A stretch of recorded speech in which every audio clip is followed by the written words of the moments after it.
Mikrofon. An und dann komm. Komm wohl, meine Damen und Herren. So, liebe Disciples, herzlich willkommen zu Spiel 4 im Viertelfinale um die Deutsche Baseballmeisterschaft. Spiel 3 gestern ist für die Disciples nicht ganz so gelaufen, wie wir uns das gedacht haben. Für die Gäste aus Bonn wahrscheinlich genauso, wie sie sich erhofft haben. Nichtsdestotrotz, heute Spiel 4, wir geben nicht auf. Wir erwarten nochmal ein tolles Spiel und entschuldigt mir, wenn ich hier sehr parteiisch bin. Ich drücke natürlich allen Disciples fett die Daumen. Auch heute haben wir wieder einen Gast für den First Pitch. Sport und Kultur gehören ja irgendwie unabdingbar zusammen. Und wir freuen uns sehr, dass wir heute den Matthias und die Ines und den Matthias aus dem kleinen Theater in Haar haben. Herzlich willkommen. Matthias, kleines Theater, sag vielleicht 2, 3 Sätze. Was ist das kleine Theater? Das kleine Theater gehörte hier damals mit zum größten Arbeitgeber in Haar, nämlich die Kliniken. Seit einer Zeit ist das ganze Jahr privatisiert und wir bieten da ein breites Kulturprogramm und ich glaube, die Verbindung zwischen Sport und Kultur ist größer, als man denkt. Leidenschaft auf der Fläche oder auf der Bühne und eigentlich auch zur Unterhaltung der Menschen, die zuschauen. Und da sind wir hundertprozentig deiner Meinung, Unterhaltung, Kultur, Sport, das gehört unabdingbar zusammen. Gerade in letzter Zeit haben wir aber in den letzten Tagen gemerkt, da gibt es durchaus auch mal Menschen, die sich ein bisschen darüber beschweren. Wir sind ja beides auch Dinge, die nicht nur in der Halle drinnen stattfinden, sondern wir gehen ja auch nach draußen, wir gehen zu den Menschen. Wie siehst du das? Naja, es ist halt so, ich glaube, wir machen alle Lärm. Könnt ihr eigentlich mal Lärm machen? Könnt ihr so richtig laut sein? Ja, das ist schon mal ein Anfang. Und würden jetzt hier plötzlich, wo Autocube steht, andere Wohnungen gebaut worden sein, dann könnte es sein, dass es Menschen stört, was ich total verstehen kann. Aber das Theater ist von 1912. Da konnte man damit rechnen, dass Kultur so ganz ohne Geräusch wird wohl nicht abgehen können.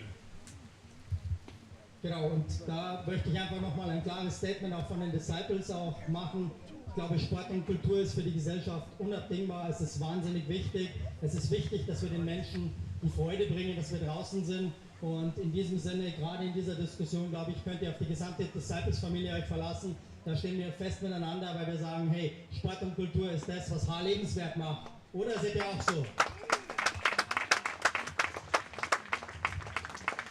Und damit würde ich jetzt an die Ines übergeben. Ines, First Pitch zum ersten Mal, der First Pitch hier.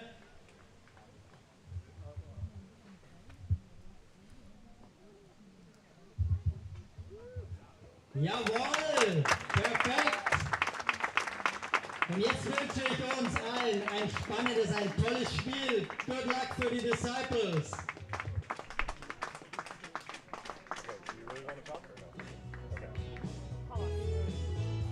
Good afternoon, ladies and gentlemen. Welcome to Ballpark Eaglefing here in Haar. My name is Tim Collins, and I'm thrilled to be back with you for this afternoon's action. We have Game 4 between the Bonn Capitals and the Haar Disciples. And if needed, Game 5 will come afterwards. So, yesterday, obviously, the Bonn Capitals scored early and often, and they were able to ride the 5+ inning start from the Austrian left-hander Christian Tomzig to a 9-2 victory. The Disciples were, at the very least, able to save most of their arms as Nick Michelli battled throwing 138 pitches in 8 innings yesterday and sparing most of the bullpen for today. So we will see what transpires as the Bonn Capitals, they're going to send the former professional Japanese star Toru Murata to the mound today. He will pitch against the Haar Disciples in this game, whereas the Disciples are going to counter with the young Daniel Wolf. Daniel Wolf is going to get the start today. You see the handshakes between the home plate umpires and the coaches for each team. That's Ryan Saunders of the Disciples and Wilson Lee of the Bonn Capitals. Home plate umpire is Kevin McKnight. Down the first base line, Ilyar Jan, and down the third base line, Vlado Čupić. The Haar Disciples are going to take the field defensively, the same that they had yesterday. It will be Patrick Music at third, Callum Murphy at short, Simon Lechner at second. Nick Michelli is actually the one change. He's going to play first base. Obviously, he pitched yesterday. Will Thorpe is behind the plate and doing the catching with Daniel Wolf on the mound. The outfield from left to right for the Disciples will be Niels Schmidt in left, Joe Rosenthal is in center, and Nate Thomas is in right. And the lineup that Daniel Wolf is going to face begins with Eric Brank, as it almost always does. Brank, who yesterday was 3 out of 5 with 3 runs batted in and a run scored. He's going to start things off again for the Bonn Capitals in this one. Terrell Joyce, who also hit a long home run yesterday, he's the DH batting second. Wilson Lee is going to play right field in this game. He bats third. Danny Lamb Hunt at first base is going to bat fourth. Fildrick Llewellyn in left field is going to bat fifth, and Vincent Arns, the catcher, bats sixth. Lewis Martin is playing second base today. And he's batting seventh. Daniel Sanchez is going to bat eighth and play third base. Danny Langhorst is in center field, and he's going to bat ninth.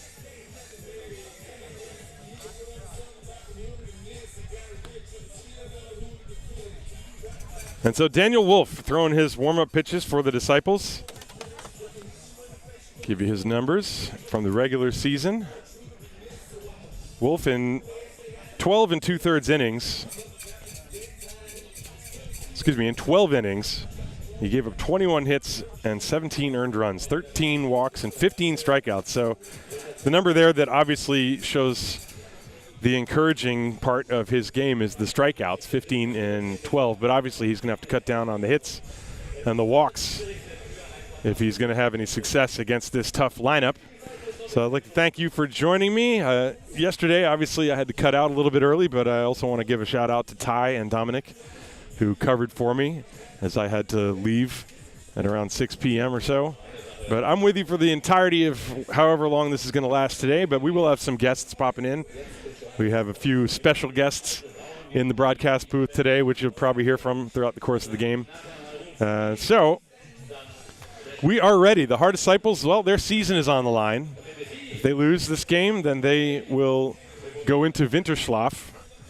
And the Bonn Capitals, well, they are on a mission. I told you yesterday, they've been to the finale 6 consecutive years.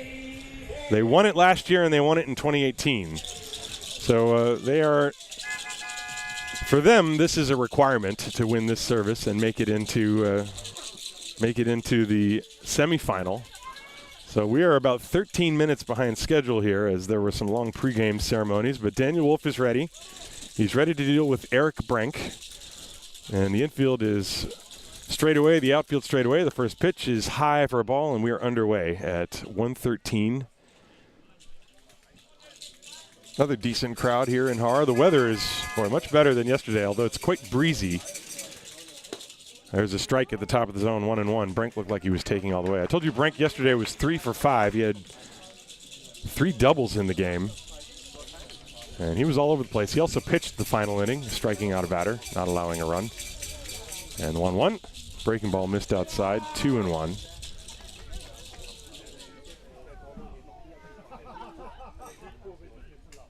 Brank started the game yesterday by hitting that ground ball off the glove of Music at third, and this one is in for a strike 2.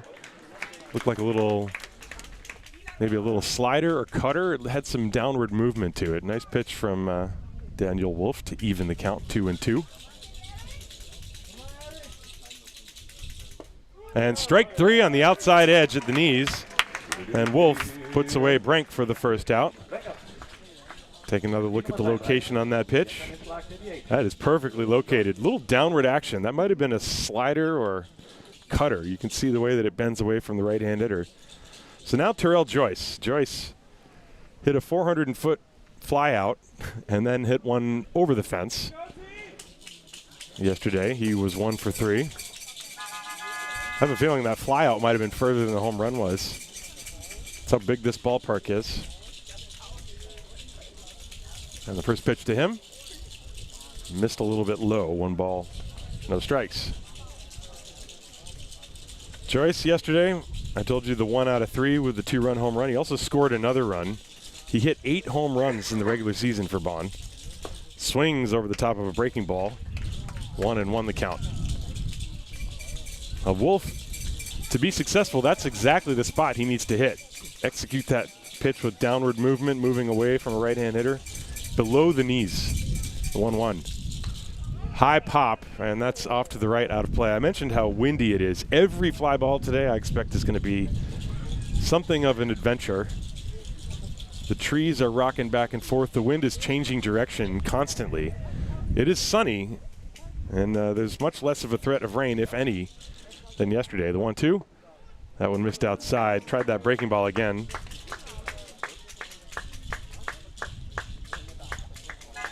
Terrell Joyce in 2012 was a draftee of the Houston Astros. Played in the minor leagues for a while. That pitch is off the plate away. A few years ago, he played in Heidenheim. I mentioned his career numbers. With this 31, well now 32, including yesterday, 32 career Bundesliga home runs. And strike three, that pitch tailing back over the outside corner. And that one had the opposite direction of movement as the one that got Brink. That one tailed back in. That was an excellent pitch from Daniel Wolf. 2 up, 2 strikeouts. Watch this. Right to the mitt. Perfect location. So now Wilson Lee. Lee playing right field today. In yesterday's game, he was 1 out of 5. He did score a run. Bonn, in yesterday's game, they scored a run in the first, and the Disciples tied it immediately, but then Bonn took the lead in the second. That pitch is outside. And they never looked back, eventually winning by a score of 9-2. The scores in this tournament, in this series have, well, let's say there have not been really any pitchers' duels. Next one. Breaking ball missing just a little bit low. Haar won the opener 13-9, and then Bonn took game 2 11-2. That was the other start of Toru Murata, who we're going to see later this inning. Pitch, a pop-up on the infield, charging on it Lechner. He's circling underneath it, and he's got it at the edge of the grass, and Daniel Wolf has pitched a 1-2-3, top of the first. No runs, no hits, no errors, nobody left. At the end of a half inning of play here in Haar, it is the Bonn Capitals nothing, the Haar Disciples coming to bat. This is Haar Disciples Baseball, brought to you by the Brauerei Wildbräu.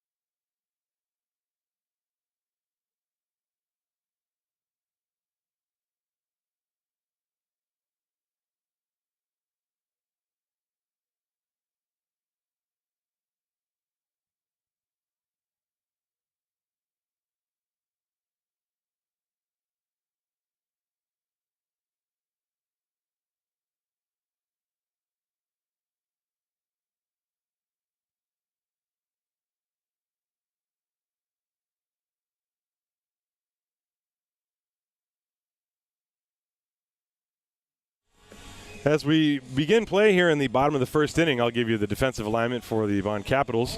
Daniel Sanchez is manning third base. Eric Brink is at second. Brink is at shortstop. Lewis Martin is playing second base. Danny Lamhunt is playing first base. The outfield is Fildrik Llewellyn in left, Danny Lankhorst in center, and Wilson Lee in right field.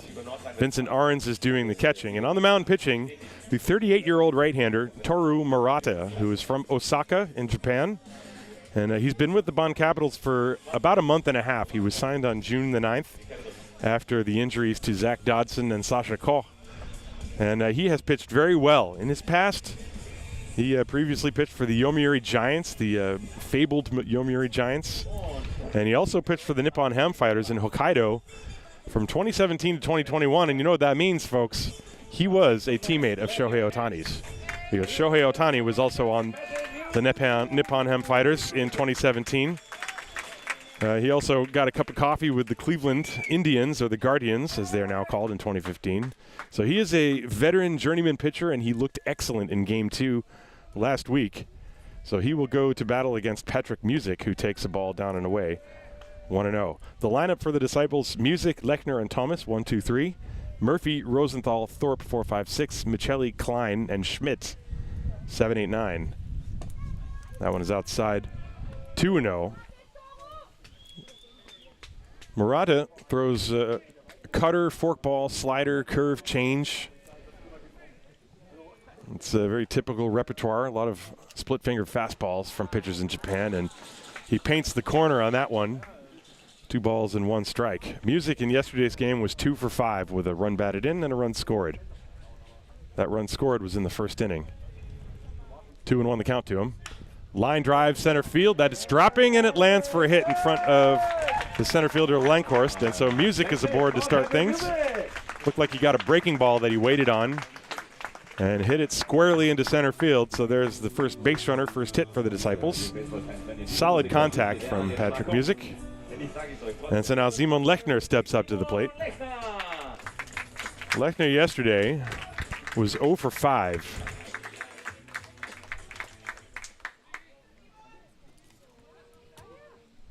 Toru Murata dealing with Simon Lechner. Music a short lead at first base. The pitch, bunt shown, pulled back. The pitch is a strike anyway, 0-1. Murata this year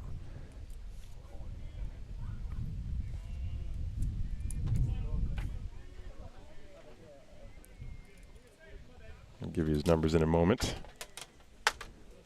1 strike on Lechner.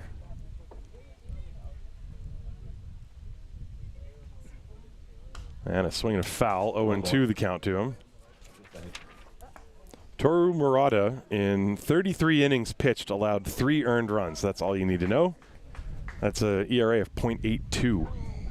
He was 5-0, struck out 25 and walked only 5, 26 hits. So he knows how to command the zone, as one would expect from a seasoned professional. Somebody pitching total, I think, of 7 years in the MPB. 0-2 to Simon Lechner. And the pitch, sliced off to the left, foul, and the count remains 0-2. Another decent crowd here in Haar. Fans still filing into the park.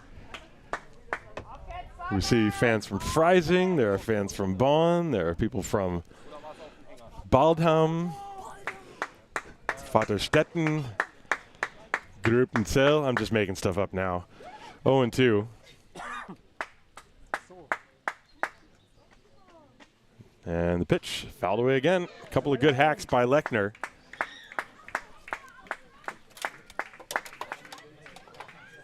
Simon, in his career, this is his 8th season. Career on base percentage of .378, .233. He has hit 5 bombs in his career. He does have occasional power. Music on first base. The pitch, breaking ball, called strike 3, right on the outside corner. That was a beautiful pitch from Toru Murata, and Lechner goes down. Little back door. Right to the mitt, perfectly framed by Ahrens, and Lechner is out number 1, and now Nate-Sean Thomas will bat left-handed. Thomas in yesterday's game was 3 out of 4 with a double and 2 singles. He actually nearly hit one out of the park off of Christian Tomsik in the first inning. That was high off the net in deep left field, so now he's going to bat from the left side. Patrick Music with his hands on his knees at first base, and the pitch to Thomas is outside for a ball. 1 ball, no strikes. There you see Music being held on by Lamb Hunt. Danny Sanchez is playing way off the line at third. He's also even with the bag, so he's a little bit short, although Thomas, he is not going to bunt, I don't think. And that one is in there for a strike, 1-1. Thomas, in his career with the, well, not just with the Disciples, but also in the whole Bundesliga. He's been in the Bundesliga for 9 years now. 2 with Bad Homburg, 7 with the Disciples. He has 21 career home runs, just under 300 career batting average. He's been a very solid offensive player. And the pitch, there's a big swing and a foul off to the left. 1 ball, 2 strikes.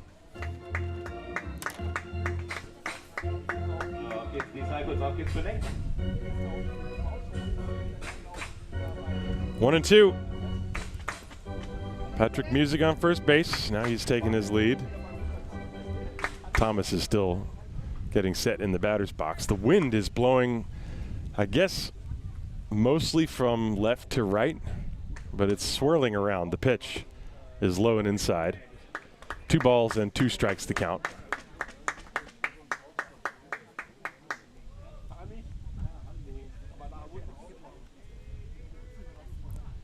Just getting started, no score. Daniel Wolf had a good top of the first inning for the Disciples against Bonn.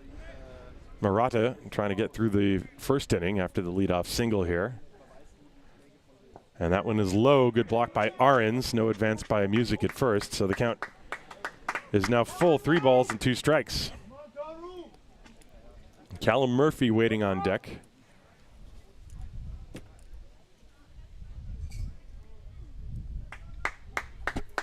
See if maybe Music is going to go here. He extends his lead a little bit. 3 balls and 2 strikes with 1 out. He's not going, and there's ball 4. So a patient at bat by Nate Thomas, and the Disciples have first and second. Now, one thing that's important to remember is that neither of these teams has a super amount of depth in the pitching department. That's why we've seen such high-scoring games in the first 3 matchups in this series. So Bonn Capitals need Murata to go deep into this game, that is for sure. So now Callum Murphy is the hitter.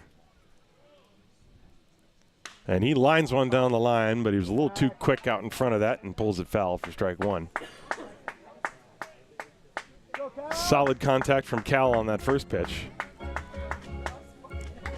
And Murata, the game that he pitched last weekend, he was living on the corners. He was really painting and making quality pitches right to the corners. 0-1 to Callum Murphy. And that one missed low. That looked like maybe a splitter. It sort of tumbles coming out of his hands. And so for the Disciples, you know, this is their second time seeing Murata. Wonder if they picked anything up from that first time that they can take with them into this game. It's always, you know, the hitter always picks up something the more they see a pitcher. The next one, that curve catches the corner. 1 ball and 2 strikes. Murphy not exactly pleased. 1 ball, 2 strikes. There is 1 out with Music at second, Thomas at first, and Murata stepped off.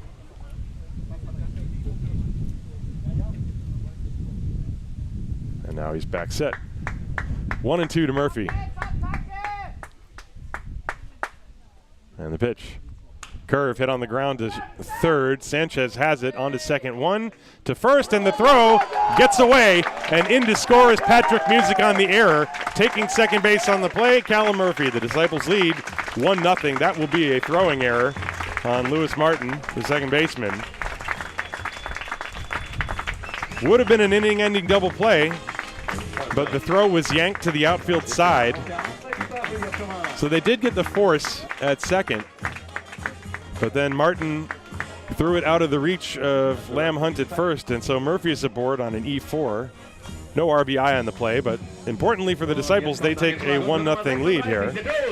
And so that will bring up Joe Rosenthal.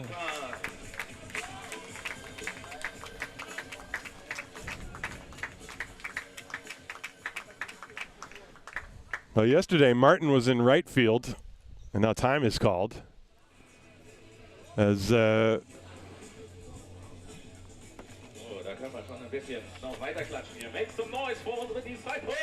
I wonder what this discussion is about, whether or not if the ball, I mean, the ball went to the fence beyond the dugout, that's still in play. And even if it had gone out of play, the result would be the same. Runner would be at second base, the run would have scored. So I'm not exactly sure what this argument is about at second base. That's the base umpire, Ilyar Jean.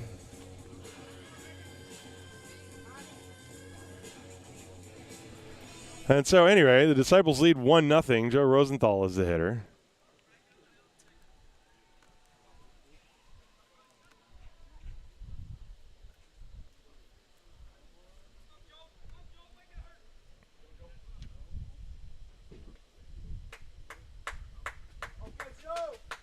That was Florian Nering that was out.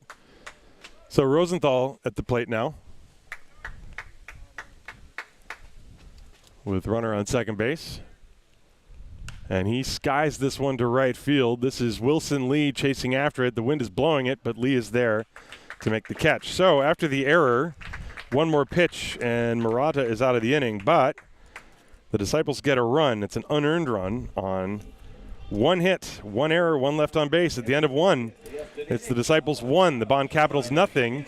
This is Game 4 of the Bundesliga quarterfinal. Präsentiert von Wildbräu Brauerei. That is correct.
Welcome back to the top of the second inning. The Haar Disciples with a 1-0 lead thanks to the unearned run in the bottom of the first. Daniel Wolf pitched a 1-2-3 top of the first.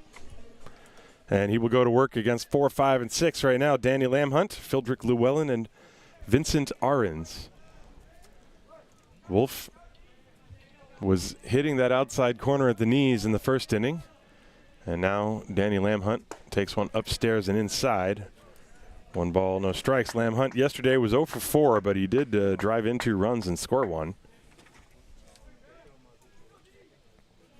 Right-hand hitter with power. And that one's high, 2-0.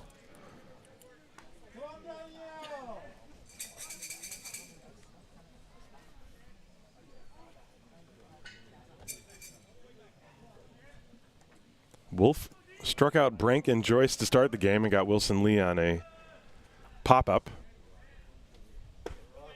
And that one missed inside. You can see a lot of movement actually on the pitches of Daniel Wolf. That one riding in on the hands of Lamhunt. And the 3-0. That one catches the corner, 3-1. Last thing you want to do after your team gave you a lead is issue a leadoff walk. You know, the Disciples relying on their young pitching core to try to somehow piece together this game. And that's upstairs for a ball.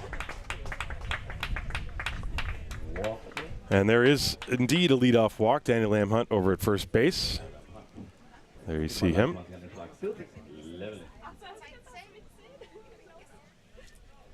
And so Fildrik Llewellyn will step up to the plate now. Llewellyn, who's from Curacao, he's another former minor leaguer in this lineup. He played in the Diamondbacks organization, 29 years of age. Yesterday's game, Llewellyn was 0 for 4. He did walk. Lamhunt on first, a very short lead. Llewellyn bunts and it goes foul. Strike one.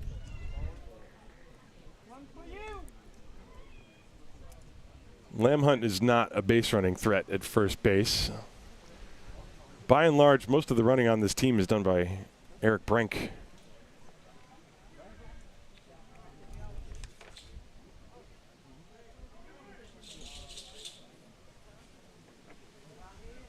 So one strike on Llewellyn with Lamhunt on first. And he throws bunt again. That's a ball. 1 ball and 1 strike.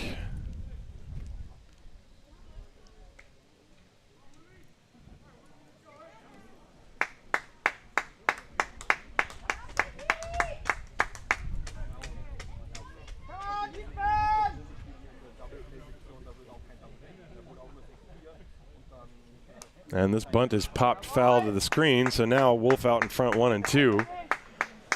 Llewellyn, being called on to bunt, has failed twice to get it down. And so now, let's see if head coach Wilson Lee decides he wants to keep the bunt on even with 2 strikes. I doubt it. Lamhunt on first base.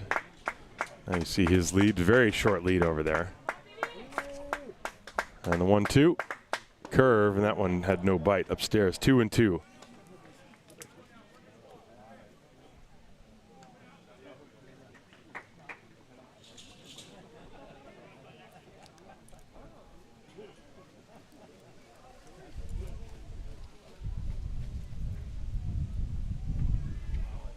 And here comes another one to Llewellyn. And that one just missed. Boy, the right hand of McKnight almost went up. He was almost going to call it a strike, but missed a little bit high. Take another look at that. It's now a full count on Friedrich Llewellyn. Boy, close. And a check over on Lamhunt. He's back.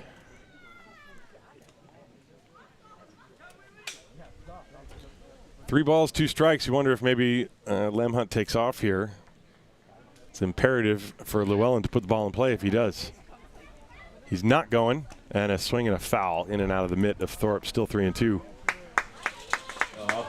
Wolf, like so many young pitchers, it's sometimes easy for him to get rattled or to lose his location, and then takes a while to find it again. He had a great first inning, but needs to make a big pitch here.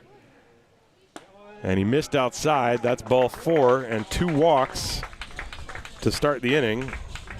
And now Vincent Ahrens will step up to the plate with Lamhunt at second and Llewellyn at first.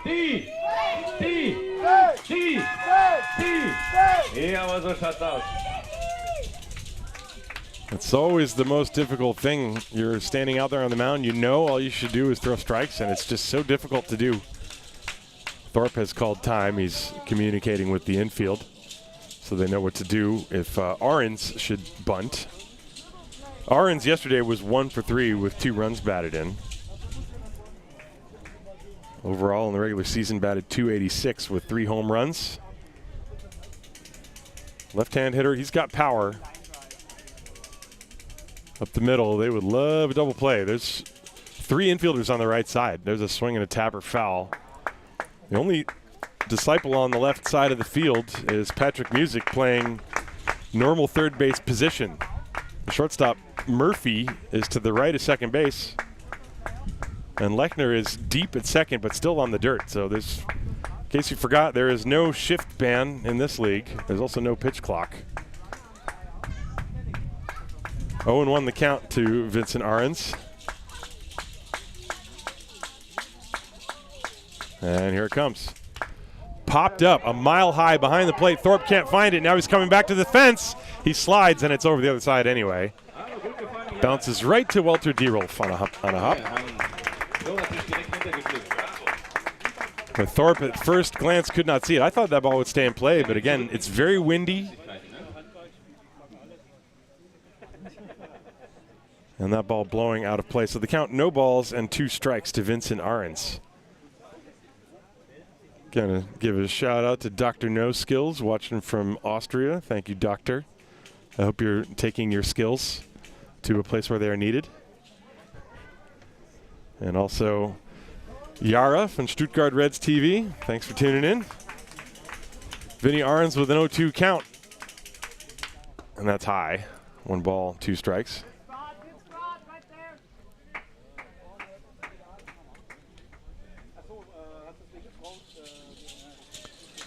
Well, Wolf in a battle. Every inning is going to be a battle of this game. Disciples leading 1-0, but does not feel very secure now, does it? And the pitch, swing and a miss, strike 3. Good pitch with the bottom falling out of it from Daniel Wolf. Take a look at that again. So these are the flashes of talent that you see from the young right-hander. He gets a good swing and a miss. That's an excellent pitch dropping down. That might have been maybe that was a change. I'm not really sure what that was, but it had excellent movement, and Arons swung right over the top of it. So 1 away, and now Lewis Martin. Martin in yesterday's game was 1 for 4.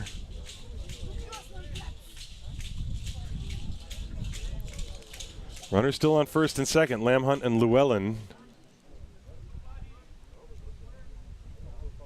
And the curve missed outside, 1 ball, no strikes. That's the pitch that if he can throw that for a first pitch strike, it makes a huge difference. But if he can't throw it at all for a strike, then obviously the hitters can just sit back and wait for something else. Just remove it from the equation. This pitch is hit on the ground to the left side. It's off the glove of Murphy, trickles into the outfield. Lamhunt chugging around. He will score to tie the game. Little broken bat single.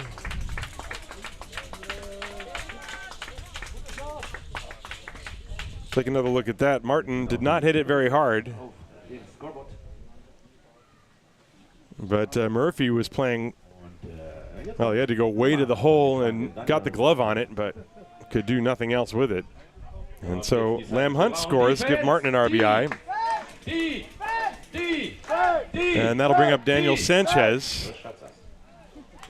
Sanchez yesterday was 1 for 4 with a run scored. Right-hand hitter, he normally gets the bat to the ball. He can spray the ball all over the field. And the defensive playing, they're playing him straight away as a result. 2 on, and the pitch is outside.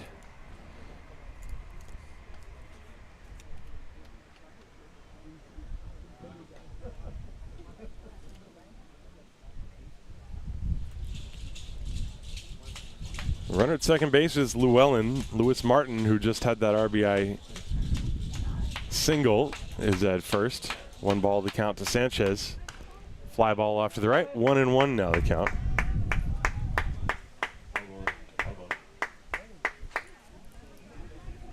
So we're tied at 1. 2 walks immediately coming back to hurt. That's the difference between a little bleeder through the infield with nobody on and a bleeder through the infield with 2 free walks.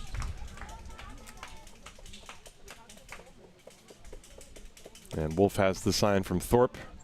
Runners leading first and second. 1-1 to Sanchez. And the pitch, that's up and in. 2 balls and 1 strike.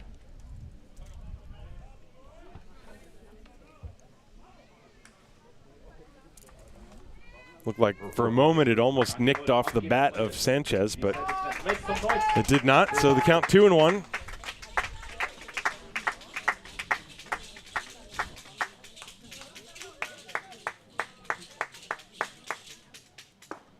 That one's high. 3-1.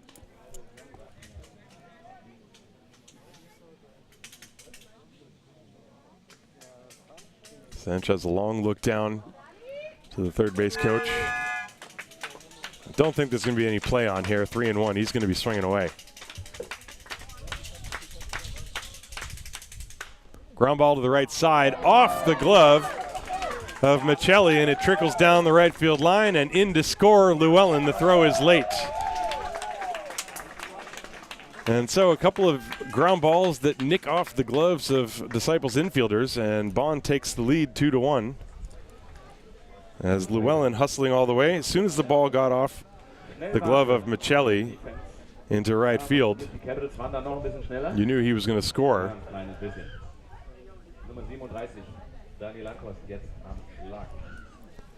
And so, Martin goes to third, Sanchez at first with an RBI single, and now Danny Lankhorst, the number 9 hitter. Lankhorst, 2 out of 3 with 3 runs scored yesterday. And he's the center fielder, the number 9 hitter, so after him, it'll be back to Brink.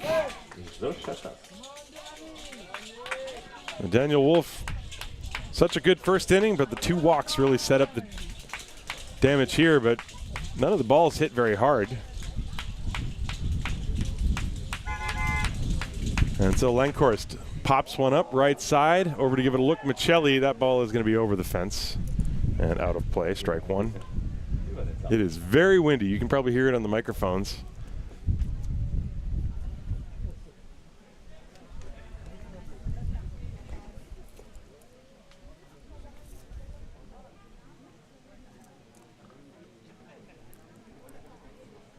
And time is called. Lankhorst steps out of the box. Now he's back in there.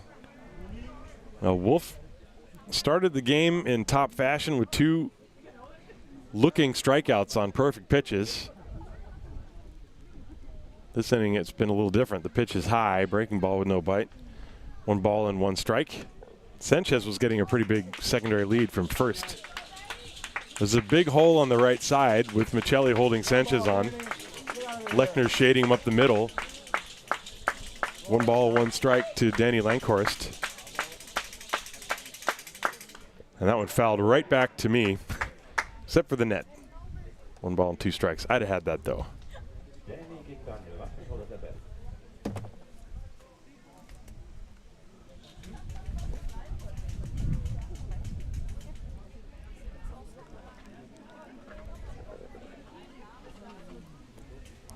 1-2 to Danny Lankhorst.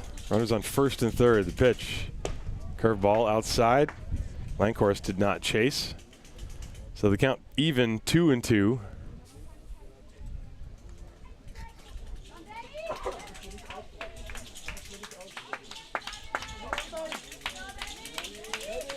Brink waiting on deck. Bonn fans trying to cheer on Lankhorst. Haar fans patiently waiting. And we're going to wait more because Lankhorst called time.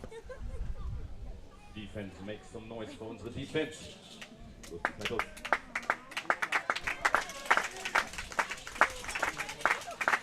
And now Wolf steps off the mound.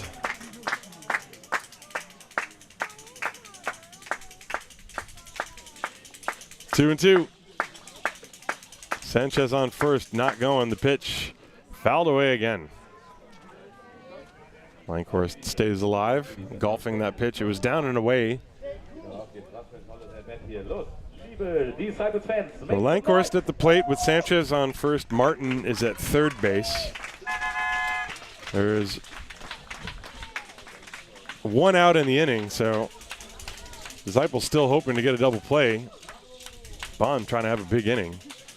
The series has been all about the big innings. It's pretty much come down to who has the most, which I guess is intuitive. Scientist over here. There's another foul ball. A couple of better pitches those last few from Daniel Wolf, however. So he started the inning by missing his location a lot to Lamhunt and Llewellyn. And those last 2 he executed in a good spot down and away. However, Lankhorst spoiled both of them. First and third, only 1 out. The pitch missed outside, and the count now full 3-2. He tried the fastball there.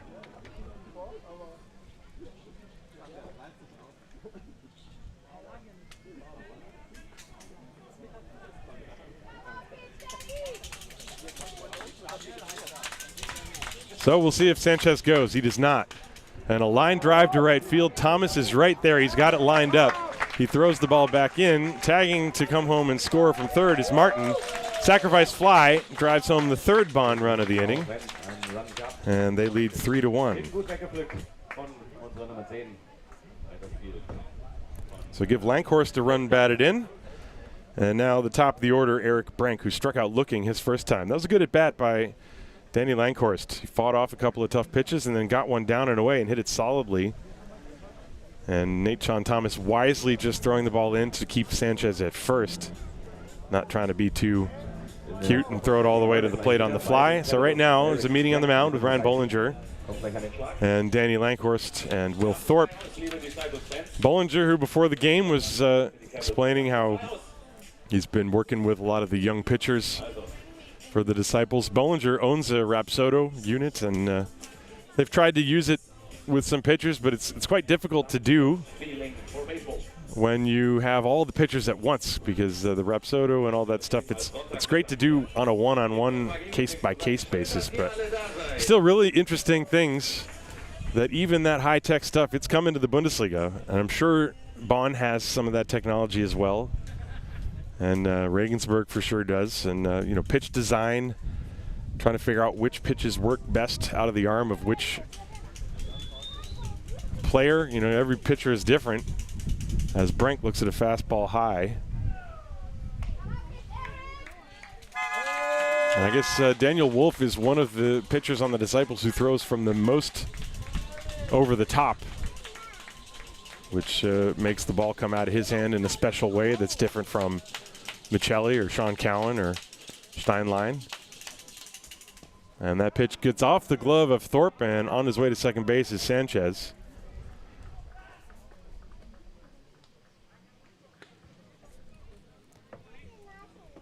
Probably a passed ball. Looked like it hit the glove before it hit the ground. That's usually the difference in that. He had the target set up down and away, and it just kicked off his glove. So Brank now with a chance to drive in another run. It's 3-1 Bonn here in Game 4.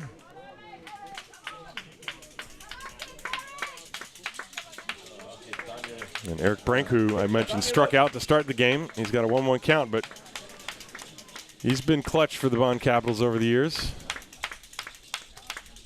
This would be a big spot. The pitch is in there for a strike. And the count now 1-2. Fastball catching the upper inside quadrant. And so Brank in the hole. Pretty sure the count is 1-2 strikes. There's a ground ball sharply hit to Murphy. He juggles, picks it up, fires, and not in time. Now the ball was hit hard. Sanchez was crossing in front of Murphy, but he didn't pick it up cleanly, and then he lost the play with Brank hustling down the line. So the inning continues. And suddenly you got Terrell Joyce with runners on first and third. Wir haben 2 aus, liebe Disciples-Fans. Wir haben schon 2 aus. 1 aus brauchen wir noch. Los, das machen wir jetzt. So, Joyce, who struck out looking, possesses that big-time power, the right-hand hitter from Newport News, Virginia. Brank on first base. Big swing. Brank, who stole 19 out of 20 bases. He's, like I said, he's the most likely candidate to do any running for the Capitals. But right here, you already got a lead. No reason to get thrown out when you got your big bopper up there with a couple of runners on base. So I think he'll stay put. Although he was leaning on that one. And Wolf checked on him. Got the right hand in there. 1 strike to Joyce.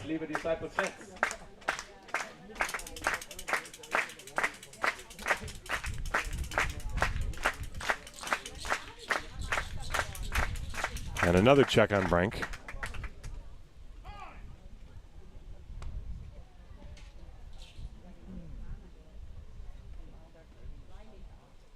And time was called by Kevin McKnight to dust off home plate. See Joyce and Thorpe chatting over some things at the plate.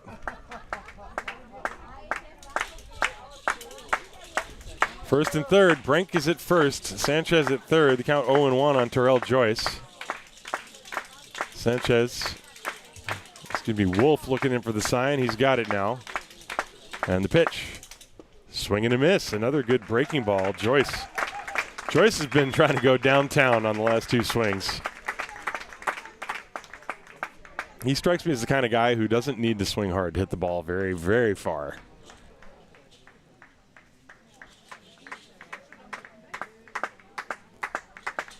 Oh, 2 off the plate away with that one. Tried to get a chase. Expanding the zone. That's textbook. And then they tried a little pick at third as well.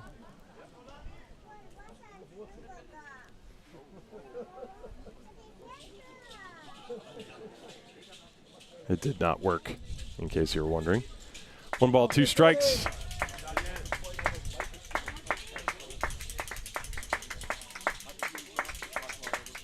And another check on Brink. You know, there is a time where you want your pitcher to say, hey, you know what? You got 2 strikes on the hitter. Stop worrying about the base runner.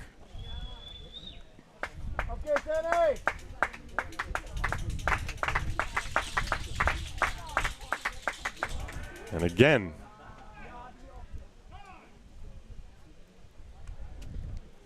The count is 1 ball and 2 strikes.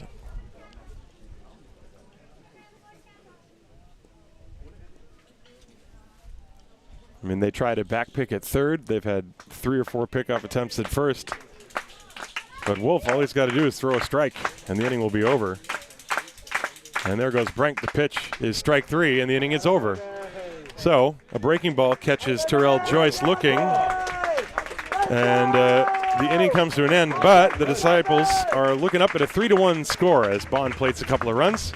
They get 2 runs on, let's see, 2 hits, 1 error, and 2 left on base. At the end of 1.5, it is the Bonn Capitals 2, the Haar Disciples 1. This is Haar Disciples Baseball, brought to you by Wildbräu. All right.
Welcome back to the bottom of the 2nd inning. Bonn leading by a score of 3-1.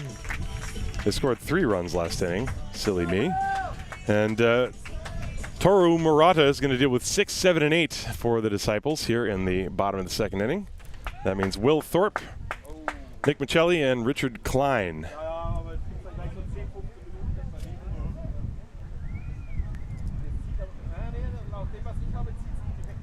And the first pitch is in there for a strike from Murata to Thorpe. Thorpe yesterday was 1 for 3.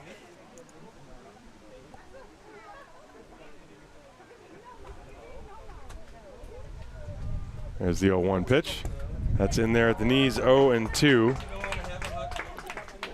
No balls, 2 strikes to Will Thorpe as Murata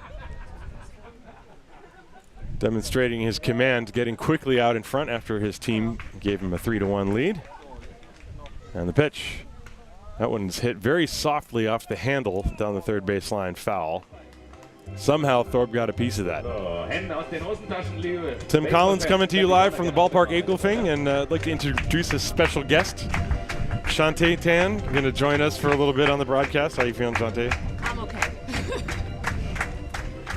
Are you enjoying the game so far? Very good. I love it. Shantae, in case you don't know her, she is a softball expert. The pitch is outside for ball, which by default means you're also a baseball expert, just so you know. I used to play baseball. Yeah. Starting off when I was 4 till I was 16. And then I said, no, girls can play baseball.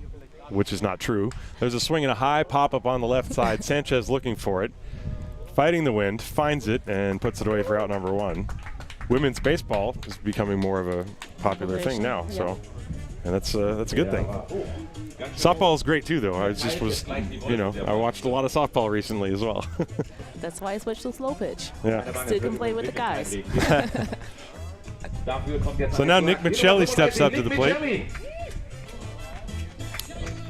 Michelli, who pitched yesterday and battled through 8 innings, throwing 138 pitches, did not hit in the game.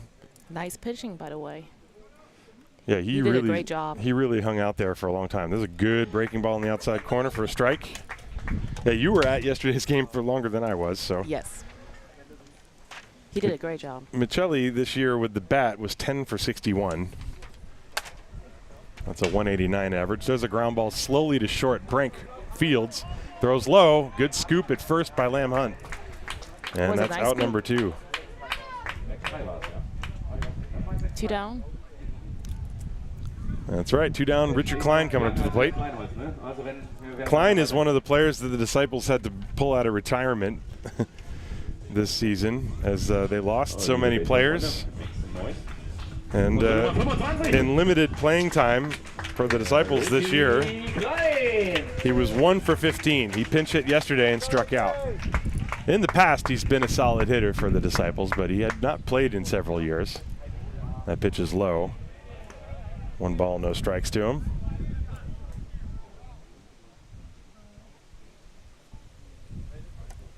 And Murata's next one is is outside 2-0. Toru Murata, he was signed on June the 9th after Zach Dodson went down with an injury. That was a big swing and a miss by Klein, 2-1. Good off-speed pitch from Murata. Well, yesterday it was beautiful and sunny, and then like one cloud ruined everything. One stupid little cloud. And I see that cloud. There's a pop-up on the left side, and where's it going to go with the wind? It's blowing to the shortstop, Brank. It started in foul territory and ended up at the normal shortstop position. That's how hard the wind is blowing. The wind is nasty. Yes, it's Bavarian summer. It's Bavarian summer, yeah. Welcome to Bavaria. We heard the Bavarian national anthem before the game today. It was 10 minutes long. No runs, no hits, no errors for the Disciples. We go to the 3rd inning. It's Bonn 3, Haar 1. This is Haar Disciples Baseball, brought to you by Wildbräuerei.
Welcome back to the top of the third inning. Bonn leading 3-1. And I want to give a quick shout out. Thank you, Helgard, for the donation on the live stream. I guess that's yeah. If you want to do that, people are happy. I'm happy to accept your donations. These things cost money, everybody. So anyway, Wilson Lee is going to step up. He popped out his first time against Daniel Wolf. And the pitch is hit high in the air to left center field. Rosenthal is over. The ball's going to blow right to him, and he makes the catch. One pitch, one out. There it is. So Danny Lamhunt now steps up to the plate. Lamhunt walked to start the second inning. He was one of 2 walks, and then they both came around to score. So Lamhunt with 1 out and nobody on base. I mentioned the one cloud that ruined everything yesterday. I think the one cloud is maybe 1 kilometer north of us. We can see it in left field. You can look on the screen there. That pitch is a strike. The sun is out on the field, but take a look at the sky. This is Bavarian summer, but it's really beautiful anyway. We got the lakes, we got the mountains, we got the bike paths. Pitch is inside and high. 1 ball, 1 strike. And there's a nice long line at the burger stand. Pitch to Lamhunt. And that's a breaking ball outside, 2-1. And off to the right in the sun-splashed youth field, there's a bunch of kids playing catch. Hopefully not stepping on the cable that connects to the center field camera. The pitch is a strike on the outside corner, 2-2. Yeah, it's nice atmosphere. You know, beer garden culture and baseball, to me, they just go hand in hand. We're basically at a beer garden here in Haar. There just happens to be a baseball game going on. That's Bavaria. It's Bavaria, the 2-2. That is a breaking ball that just missed, and Lamhunt, he was taking a step towards the dugout. He thought maybe he was going to get rung up, but he did not. So 3-2, that's the last pitch. Now this one. Hit hard on a backhand, and it's off the glove of Music and into left field. Lamhunt is on at first base. And probably going to be a base hit, yeah. The ball was hit very hard. It was hard. Sometimes when you try to backhand those things and it hits off the heel and just caroms high and away. That's what happened to Music that time.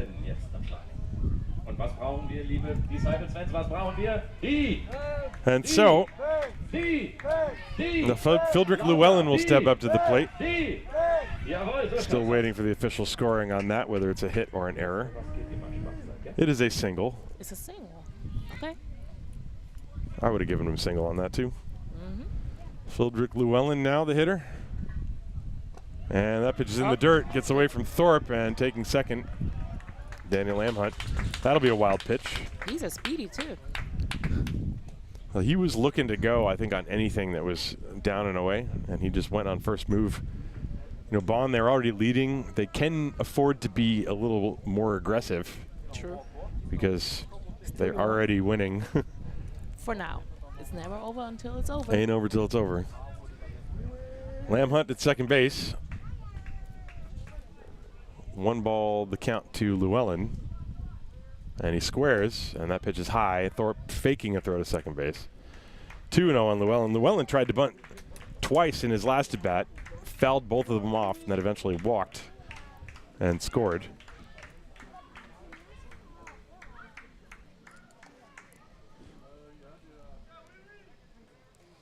It's always, even when this park is full, everybody is intently watching the action as if it's tennis. So it's very quiet. They're all focused. They're very focused. The pitch. What's happening now? That's a high pop fly into right center field. Thomas and Rosenthal. It is Rosenthal calling. Lamhunt tags.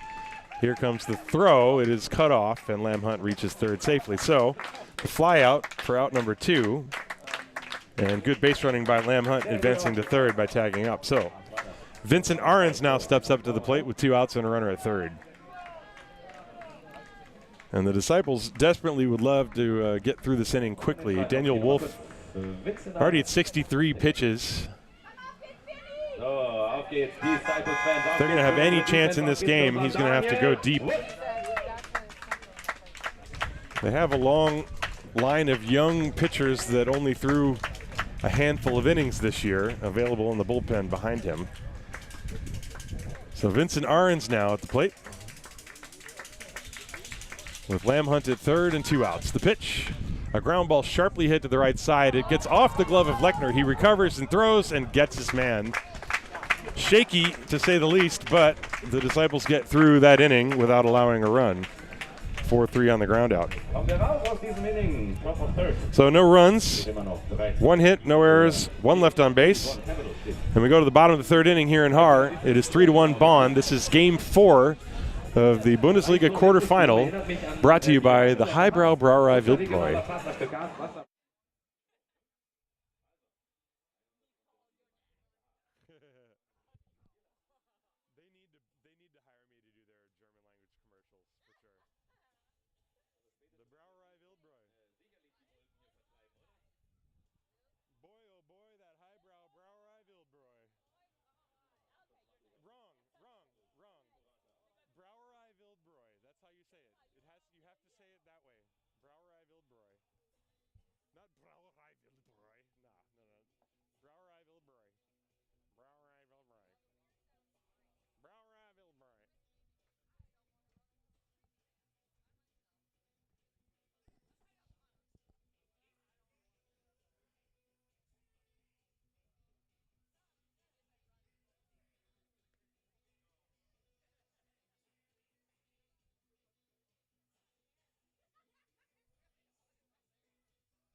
Yeah.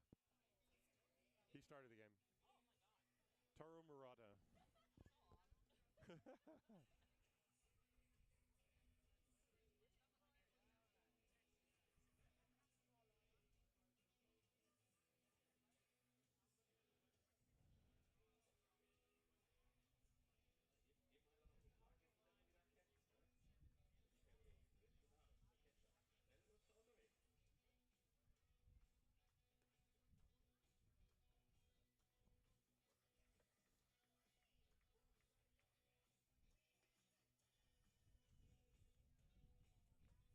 Want to wait till the AC/DC is over. AC/DC will get you blocked. Although they probably won't hear it. If I talk over it, they won't hear it. All right, we are back for the bottom of the 3rd inning. Bonn leading game 4 by a score of 3-1. And Nils Schmidt, the number 9 hitter, will step up to the plate. And then after that, Patrick Music and Simon Lechner against the right-hander Toru Murata. Schmidt yesterday was 0 for 4. And he will step up and try to start things here in the bottom of the 3rd. Murata has been very good. He gave up that 1 run in the 1st. Swing and a miss, strike 1. That was an unearned run. Patrick Music singled. And then after Lechner struck out and Nate Thomas walked, Cal Murphy hit a ground ball that could have been a double play ball, but the relay throw to first was thrown to the backstop. And on that play, Music came around to score, and that's the only run the Disciples have.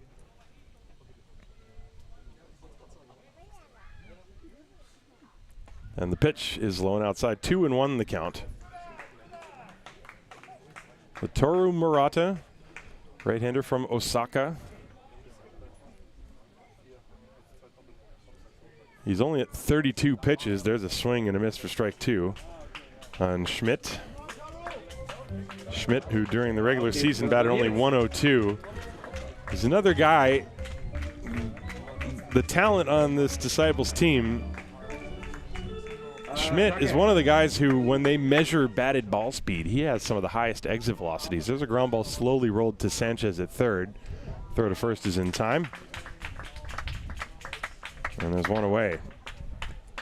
And I've mentioned it before, you know,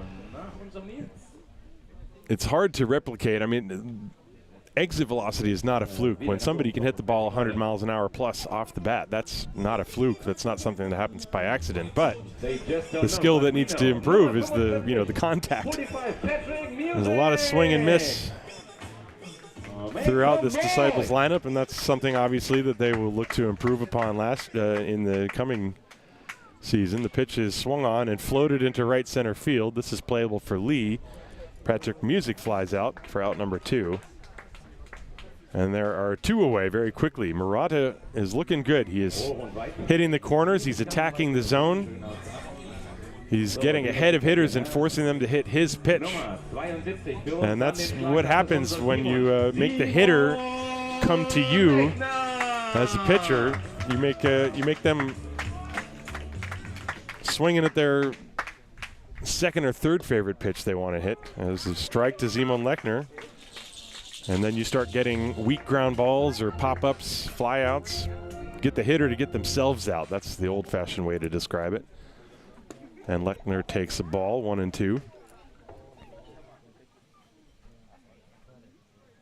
And Murata exclusively works from the stretch. He pitches from the first base side of the rubber. There's a ground ball slowly hit to the right of second, fielded by Martin. And there's a 1-2-3 inning for Toru Murata. 3 up and 3 down for the Disciples. We go to the 4th inning here in Haar. 3-1 Capitals in Game 4. If the Capitals win this game, they will move on. Semifinal. The Disciples need to win to try to force a Game 5. This is Haar Disciples Baseball, brought to you by the highest brow brouwerij in all the Brauerei Welt, the Brildbräu the Wildbräu Brauerei, Brauerei Wildbräu. That's what it's called, Brauerei Wildbräu.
Daniel Wolf going to go back to work in the top of the 4th inning, and he's going to do so against 7-8-9, Lewis Martin, Daniel Sanchez, and Denny Langhorst.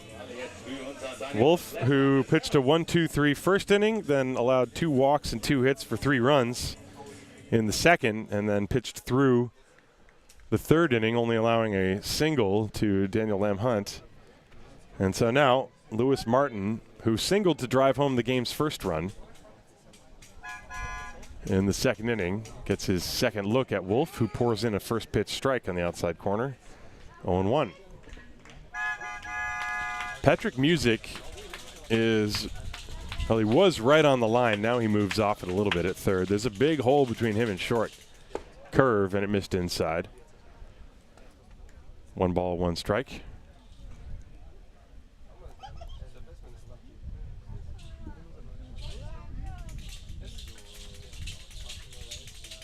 One pitch, a check swing. They appealed. Did he go around? Yes, he did. That's strike 2. That looked like that pitch that was dropping down.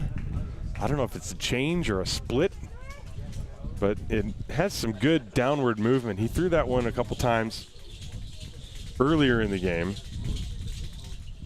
This ball hit in the air to center field. Rosenthal drifting over and back. He's in the gap, and he puts it away for out number 1. I have to say, even though they're behind, nice defense. They keep holding him. The outfield defense for sure can cover a lot of ground. You got the speed of Thomas and Rosenthal. There's a nice speed out there, yeah. There's a lot of space to cover too. Oh yeah, true. That's a big outfield. Biggest one in Germany, that's for sure. Daniel Sanchez, at least among fields with a fence, I guess I'll give that caveat. Sanchez, who singled to drive home a run his first time, takes the ball upstairs.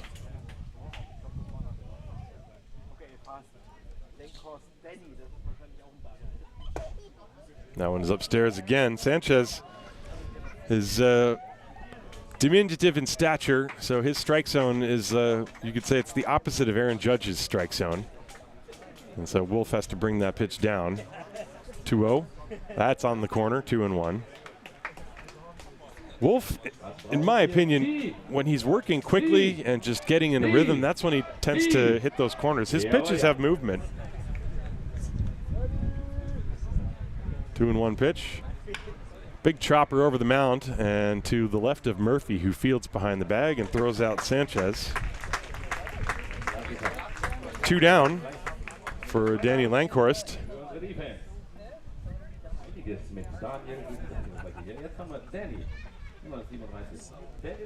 Langhorst fly to right field. It was actually a sacrifice fly his first time. So he drove in a run. And it was a good at bat. And Wolf towing the rubber. He works from, looks like the mid section of the pitching rubber. Fastball is high, 1 ball, no strikes. This inning he's been working much more quickly. The inning when there were a lot of base runners, he was very concerned and they were trying all sorts of pickoff plays, and this one is a little bit low. But it seems like in the first inning and more so in this inning, he's a little more focused, trying to work quickly and keep the pace up as he gets the sign quickly and comes in 2-0. And there's a strike, 2-1. 2 down, nobody on. We're in the 4th. 3-1 Bonn. Game 4. And here it comes. That's outside, ball 3. Defense! Defense! Defense!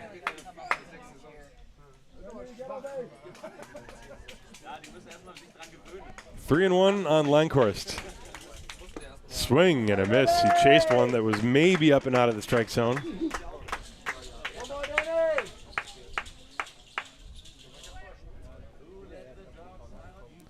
So a full count. It would be huge if Wolf could get a 1-2-3. And he does, on the corner with the called third strike. And nothing across the board for the Bonn Capitals. We go to the bottom of the 4th inning. It is 3-1 Bonn here in Game 4. This is Haar Disciples Baseball, brought to you by the Brauerei Wildbräu.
To the bottom of the 4th inning here in Haar.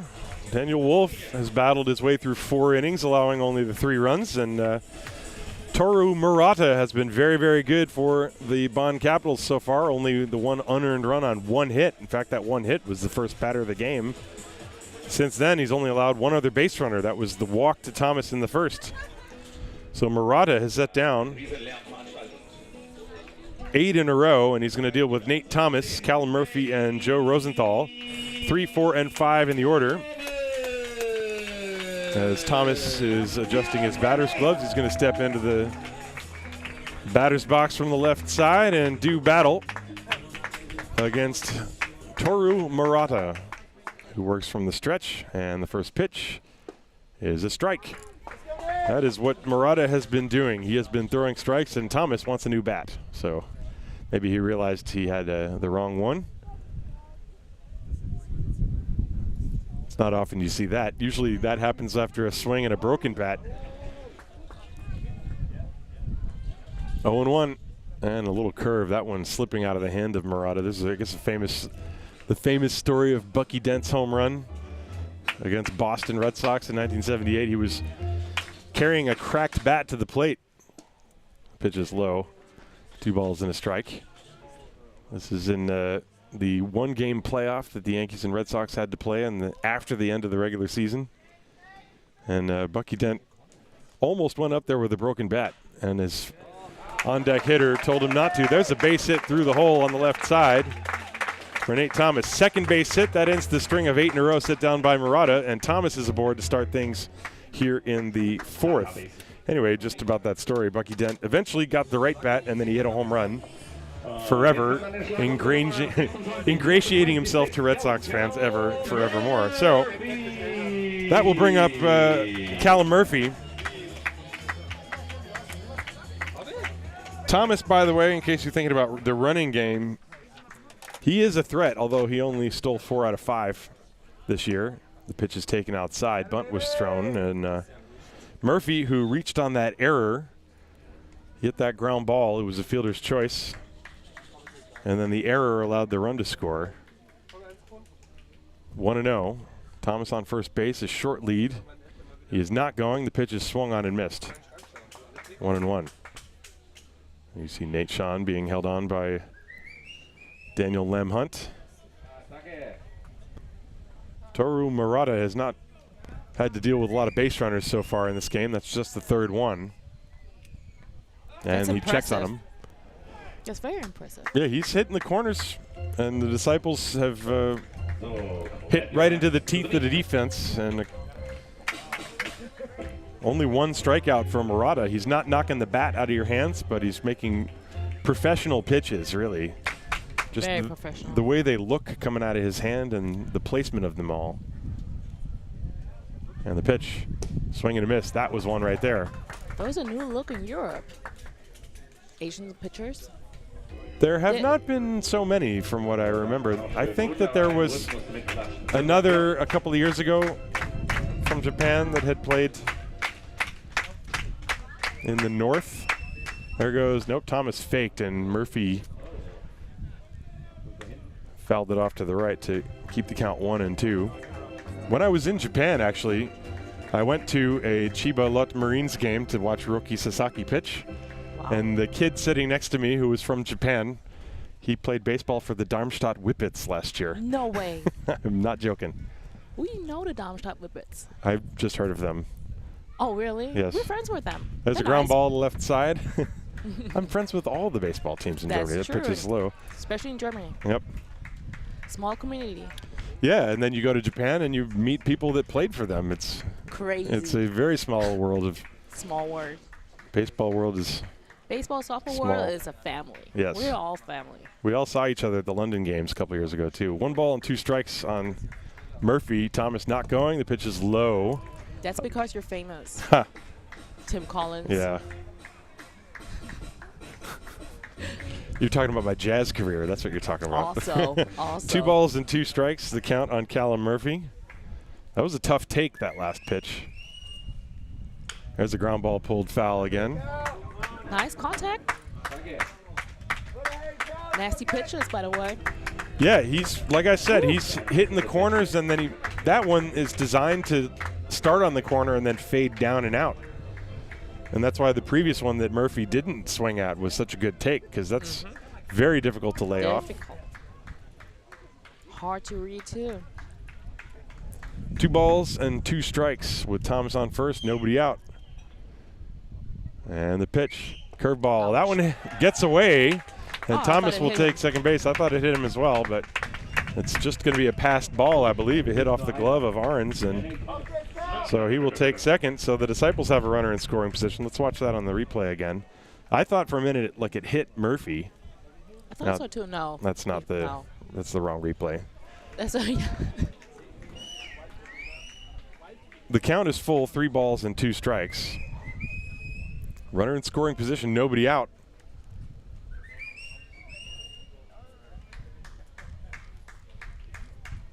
Breaking ball hit off the end of the bat to left field. This is playable for Llewellyn. He drifts over and makes the catch. And there's 1 away. So now Joe Rosenthal will step up to the plate. Looked like Murphy, he got a pitch to hit. That was kind of center cut, maybe a hanging slider of some kind. But he got it off the end of the bat and could not quite drive it out. You see that? Had a good swing, timed it well, but just towards the end of the bat. And so Rosenthal, who flied to right field his first time, is going to step up to the plate. Checks down to Coach Boomer Saunders at third for the signs. The infield is back on the right side, but Sanchez at third is up at the edge of the grass, playing way off the line. Rosenthal is not a pull hitter. Pitch. And he missed inside.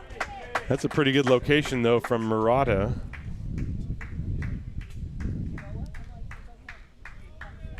Trying to pound one inside on the hands of Rosenthal, looking for either a swing and a miss or a pop-up or a weak ground ball.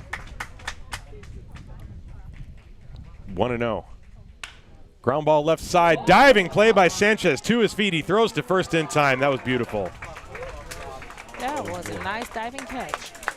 Yeah, Sanchez, I mentioned he was at the edge of the grass, and that one was right to where he was placed, and he took away a base hit. I don't know that Thomas would have scored on that, but for sure it was obviously going to be a base hit. Thomas had to stay put on that. And so solid defensive play by the veteran infielder Danny Sanchez. And for the Disciples, it will take a 2-out hit from Will Thorpe.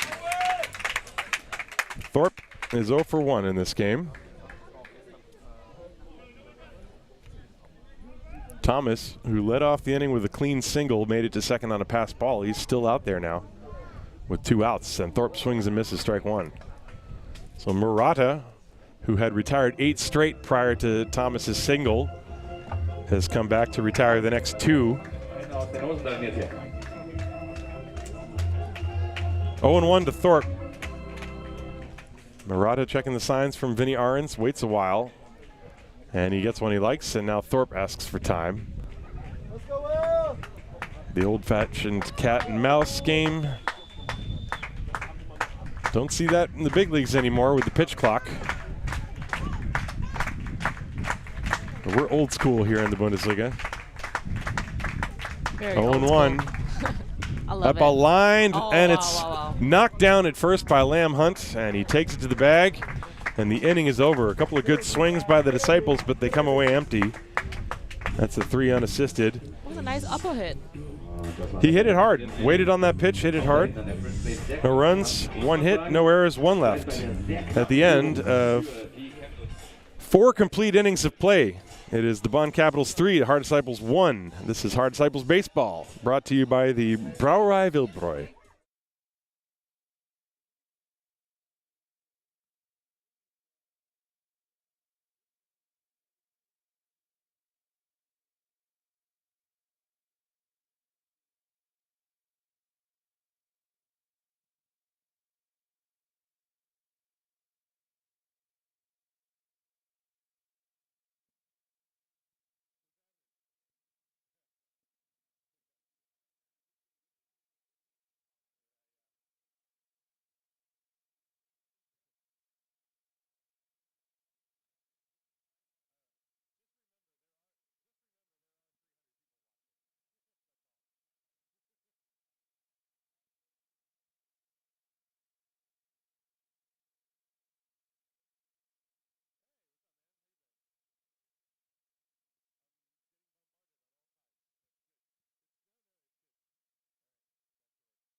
We're back for the top of the 5th inning here in Haar.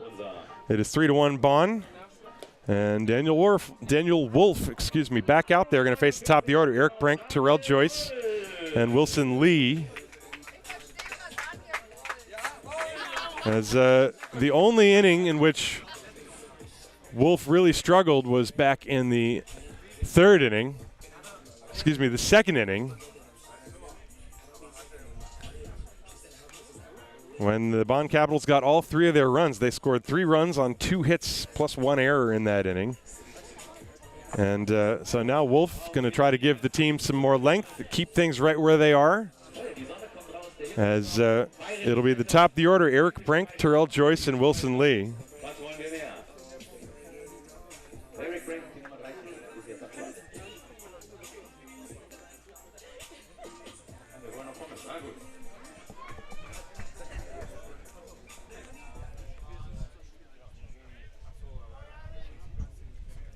First pitch to Brink is bunted in front of the plate. It's rolling up the line and stays foul. And kicked angrily towards the dugout by Will Thorpe. That was, if that was an audition for the 1860, watch this. Pretty good bunt. It would have been a base hit had it stayed fair. But thanks to the hefty right foot of Will Thorpe, it stayed foul. So, 1 strike on Brink, who is 0 for 2, reached on an error, struck out looking. This is his 3rd appearance at the plate against Daniel Wolf. 1 strike to count.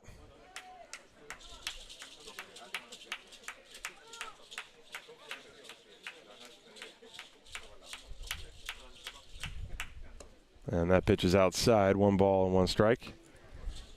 Wolf so far in this game, 60, that's not correct. He's got to be up over 80 pitches now. Let me just update that. 78 pitches. Now 79, a ground ball to short. Backhanded by Murphy. Fires to first. Out number 1 is in the books. As Brink grounds out. And now Terrell Joyce, who struck out twice looking after hitting that long home run yesterday. He was called out on pitches that nipped the outside corner. First one was a breaking ball moving away. The one last inning was tailing back towards the plate. Joyce, a right-hand hitter, and the pitch is high.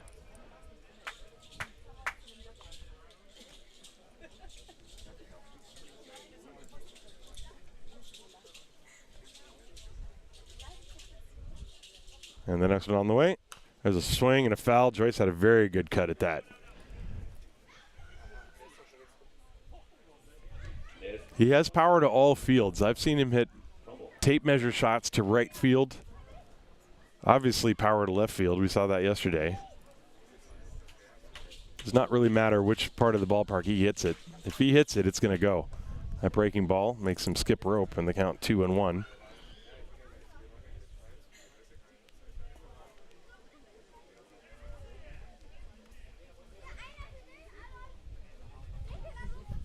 A Wolf who only pitched 12-plus innings in the entire season gets a swing and a miss on an excellent off-speed pitch to Joyce.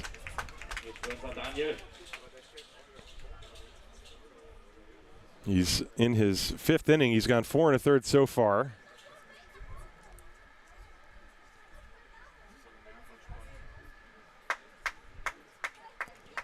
And the 2-2 pitch. Swing and a miss. He struck out Joyce 3 times. Twice looking and once swinging. Got him with the high cheese on that one. Take another look at this. And a good beginning. That's now 7 in a row set down by Daniel Wolf.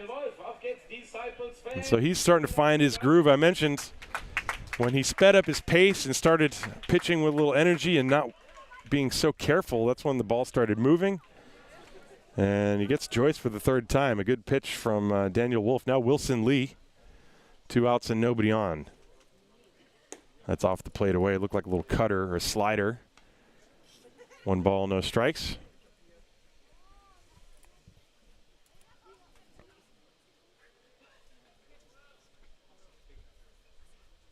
And a good curve. That one drops on the inside corner. Wolf certainly has looked more comfortable as this game has gone on. Sometimes that's what it takes. Go through the battle a little bit. You have he was tested a bit in that 2nd inning. That breaking ball's high, 2-1. But again, you like the pace. In that inning, I mentioned it before, when they had all the base runners, he was very concerned with pickoffs, and they tried a trick play at third and just all this strangeness. There's a line drive base hit into left field. Schmidt picks the ball back up and gets it in, so Wilson Lee is now 1 for 3. Solidly struck line drive off the bat of Wilson. And it's Daniel Lamhunt, who has been a problem for Wolf in this game. He walked in the second and came around to score. And then he singled in the third and made it to third base, but was stranded. And so now Wolf, after having retired 7 in a row, that string is now broken with Lee at first base. There you see Lee being held on by Nick Michelli. Lamhunt at the plate takes the pitch high, ball 1. Mentioned it yesterday, Daniel Lamhunt, 4th all-time in the Bundesliga with 83 career home runs.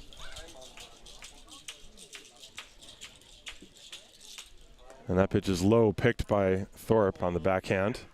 Wilson Lee staying put. Lee, by the way, on first base, he's 12th all-time in the Bundesliga with 56 home runs. So a lot of longevity and power in the lineup for the Capitals. 2-0 on Lamhunt. And 3-0, that missed upstairs. And again, with the base runner on, Wolf he's slowed down a little bit. He looks a little tentative when there's a runner on base. Falling behind Lamhunt 3-0, who might have a green light. And he took ball 4 anyway, so 2 outs and 2 on now. With the walk, Fildrik Llewellyn now stepping up to the plate. So, die Disciples, wir haben schon 2 aus.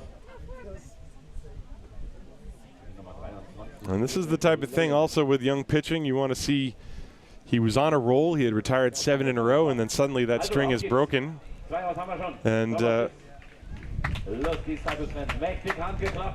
want to see a young pitcher be able to work through that without getting flustered or losing focus and concentration. Suddenly a 2-out single, suddenly a 2-out walk, and now it's a 2-out rally with Llewellyn at the plate. Llewellyn is 0 for 1. He walked and scored and then flied out. And that pitch is outside for a ball.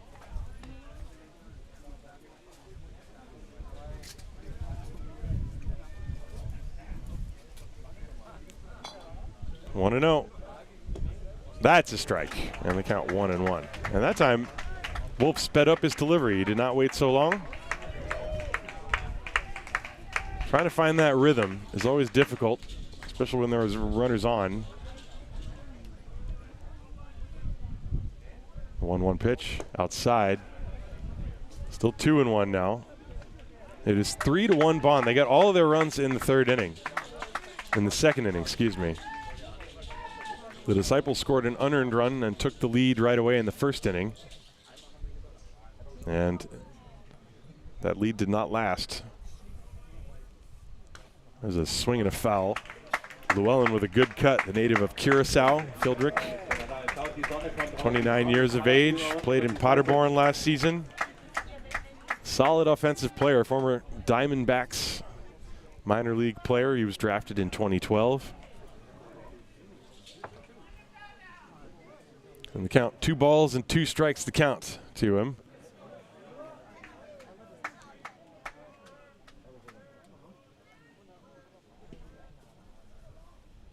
Ground ball sharply hit to short. It is fielded by Murphy. He flips it to Lechner on the bag, and the inning is over. So the force ends the inning. No runs, 1 hit, no errors, 2 left. At the end of 4.5 innings of play, it is Bonn 3, Haar 1. This is Game 4 of the Bundesliga quarterfinal, brought to you by Wildbrau Brauerei.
So we move to the bottom of the 5th inning here in Haar. We have the closest thing we've had to a pitcher's duel in this series so far. It's 3-1 for Bonn. And Toru Murata is going to pitch against the bottom of the order, 7, 8, 9, Nick Michelli, Richard Klein, and Neil Schmidt. And I'm very pleased to welcome back to the booth Mr. Andreas Thies. Andreas, wie geht's dir? I'm fine, thank you. Thanks for having me. Magst du dann Deutsch oder Englisch heute? Wie du willst. Wie du willst. Musst nicht sofort geantwortet werden. Du kannst im Lauf des Spiels. So, Nick Michelli at the plate. Michelli is 0 for 1. Sanchez at third, creeping up on the grass again. The pitch is lined to right field, and Lee is over to make a nice gliding catch. 1 pitch, 1 out. What happened in the top of the 2nd inning? In the top of the 2nd inning, the first 2 batters walked. Then there was a strikeout. Then a ground ball single off the glove of Patrick Music. That scored a run. Then Danny Sanchez hit a ground ball single off the glove of Nick Michelli at first. That scored another run. And then there was an error that scored another run. And so that was the Bonn offense. The pitch is low to Richard Klein.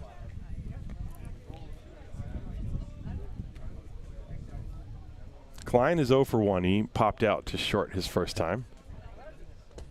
But Toru Murata bounces that one in there, although Arendt's trying to frame that one after it came in on a bounce.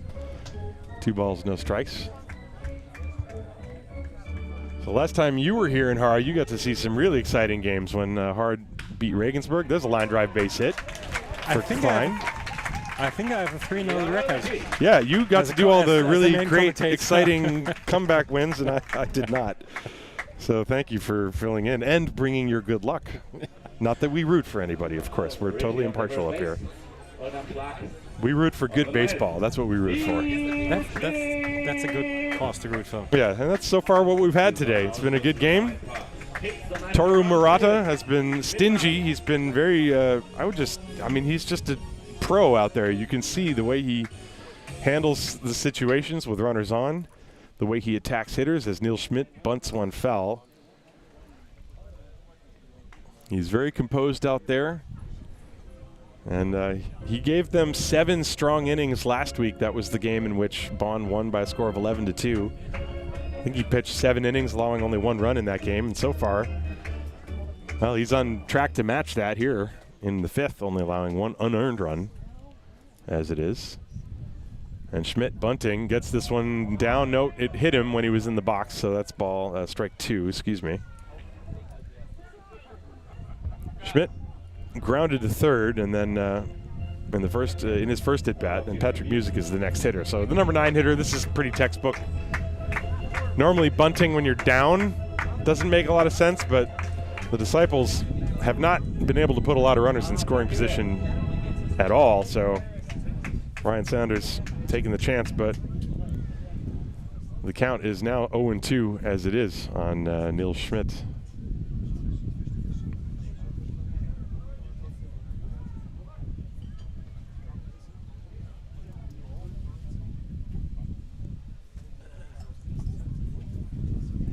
And a curve is on the corner. That is a perfect pitch. Toru Murata makes quick work of Neil Schmidt, and that's the 2nd out of the inning. And so now Patrick Music will be the hitter, the top of the order. The Disciples did have a runner at scoring position last inning. That was Nate Thomas, and he made it to second base, and then no further. So Music, who is 1 for 2, he has 1 of the 3 Disciples hits in this game. Sounds like a plane is landing on the field. It's actually just the wind. There's a bunt, a good one, and that is a base hit. A bunt with two outs. Not the usual way to get a run on base. Yeah, but that was by design. You know, they're not expecting the bunt with 2 outs. Infield was back, and as soon as that ball got past Murata, there was no chance. So Simon Lechner now the hitter. That's the 2nd hit of the day for Music. This is the replay of that's the strikeout, excuse me. So, Simon Lechner with 2 out and 2 on. And a big curve. That ball floats in for a strike.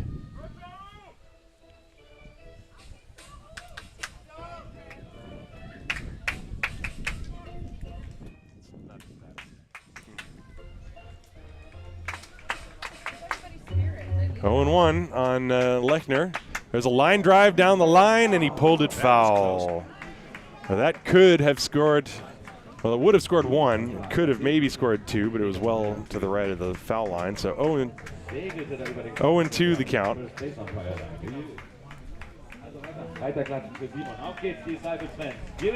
Well, the Disciples had the lead for all of part of a half inning in this game.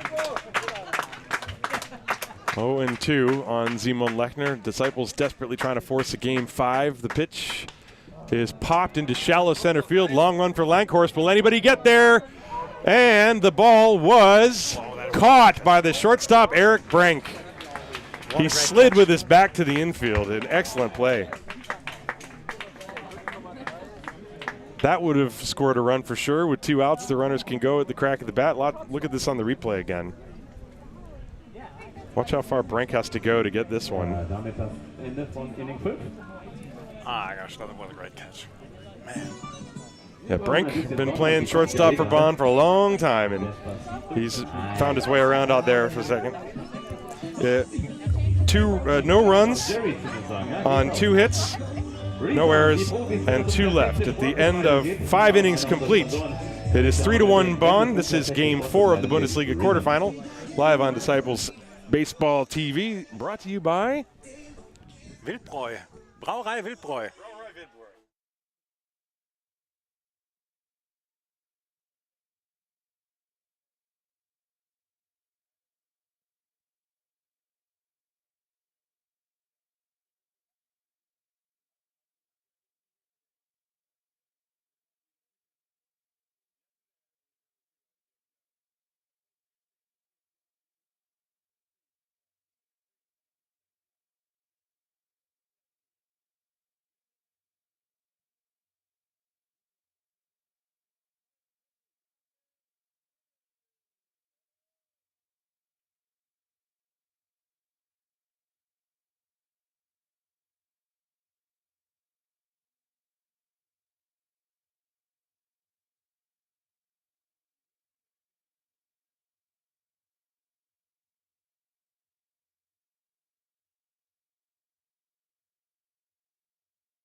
We move to the top of the 6th inning. Daniel Wolf still out there doing a very good job. This pitch is lined foul off the bat of Vincent Ahrens for strike 1. Ahrens is 0 for 2.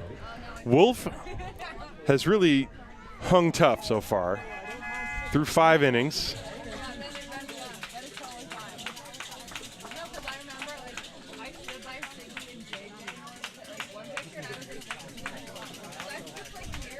Could be the pitcher for Game 5 if there was one. No idea. Ah. Not a clue.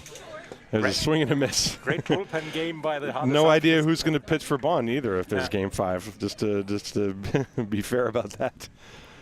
But Daniel Wolf so far 5 innings, 5 hits, 3 runs, 3 walks, 6 strikeouts. That pitch was his 100th pitch, I believe. You know, only 51 strikes. So that's the thing. You want that ratio to be more like 75 strikes out of 100, or at least 65. This one is down low. But to his credit, he battled through that 2nd inning and found a bit of a groove, allowed a couple base runners last inning, but then got out of it. There's a ground ball to 2nd on a big bounce for Simon Lechner, and he throws to 1st. That's actually Cal Murphy, who was playing on the right side of 2nd, excuse me. Lechner was in right field. That was the shift on again, which I failed to notice. You're not used to the shift anymore. No, I'm not used to it. They did that, though, previously when Vincent Ahrens was at the plate.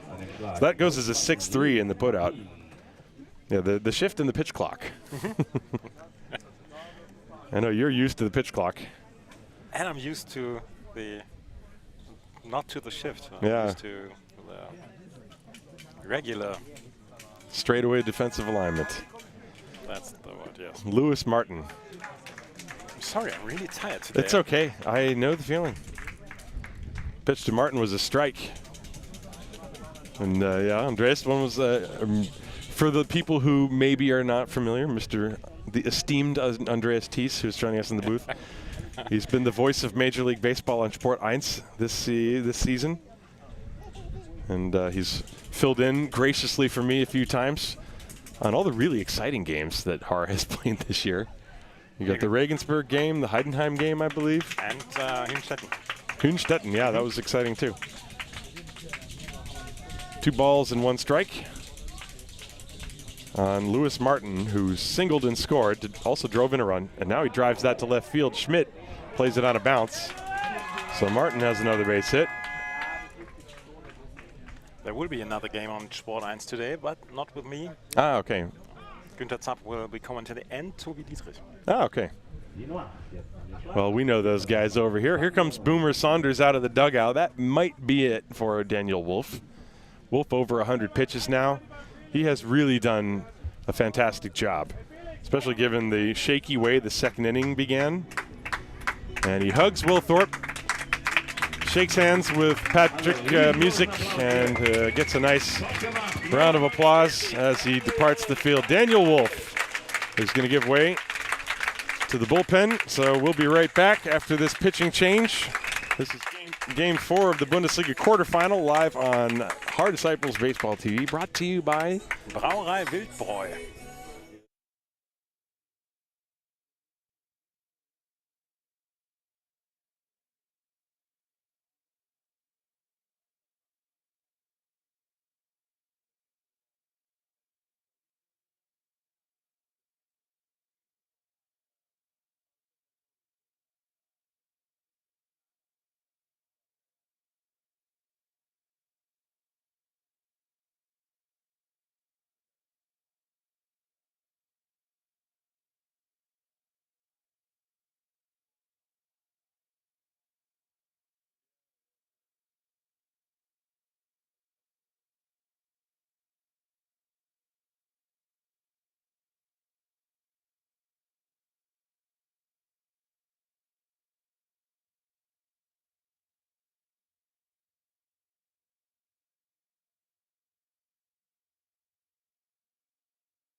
So Adriano Penskover is going to come in the game. He pitched yesterday, and he pitched the 9th inning, gave up a run. He only threw 12 pitches, and he's a junk baller right-hander. He throws a lot of stuff with movement. Almost nothing straight comes out of his hand, and so he comes on with 1 out and a runner at first base. Lewis Martin is the hitter, and Martin is on first base. Daniel Sanchez will be the hitter. The Penskover going to try to get through this inning, and then we will see what Boomer Saunders decides to do after this. Moving forward, Penskover only threw 7 innings in the regular season. So I told you that the Disciples bullpen is filled with a smattering of pitchers who didn't throw a lot of innings. There's a bunt that was missed and a back pick at first, safe at first. The pitch, they're going to appeal whether it was a strike or not. Now, Saunders is coming out to say that it was a foul tip. Let's see if I had the replay queued. So Sanchez showed bunt. Boy, that's close. He pulled it back, but did he pull it back too late? Ah, now the first base umpire says it was a strike. Yeah, I think that's the right call there. I mean, I had to look at it on a replay to even remember what had just happened. So Saunders came out. You could hear him saying he thought it was a foul tip. We could see actually from the replay that it clearly was not a foul tip. But it also looked like Sanchez crossed a little bit over that line of, waiting too long to pull the bat back. So it's a strike, and now there's a check on Martin at first base. Sanchez is 1 for 2 in the game. Martin did not steal a base all year. He attempted once and was unsuccessful. There's a curve. That one is outside. 1 ball, 1 strike now the count.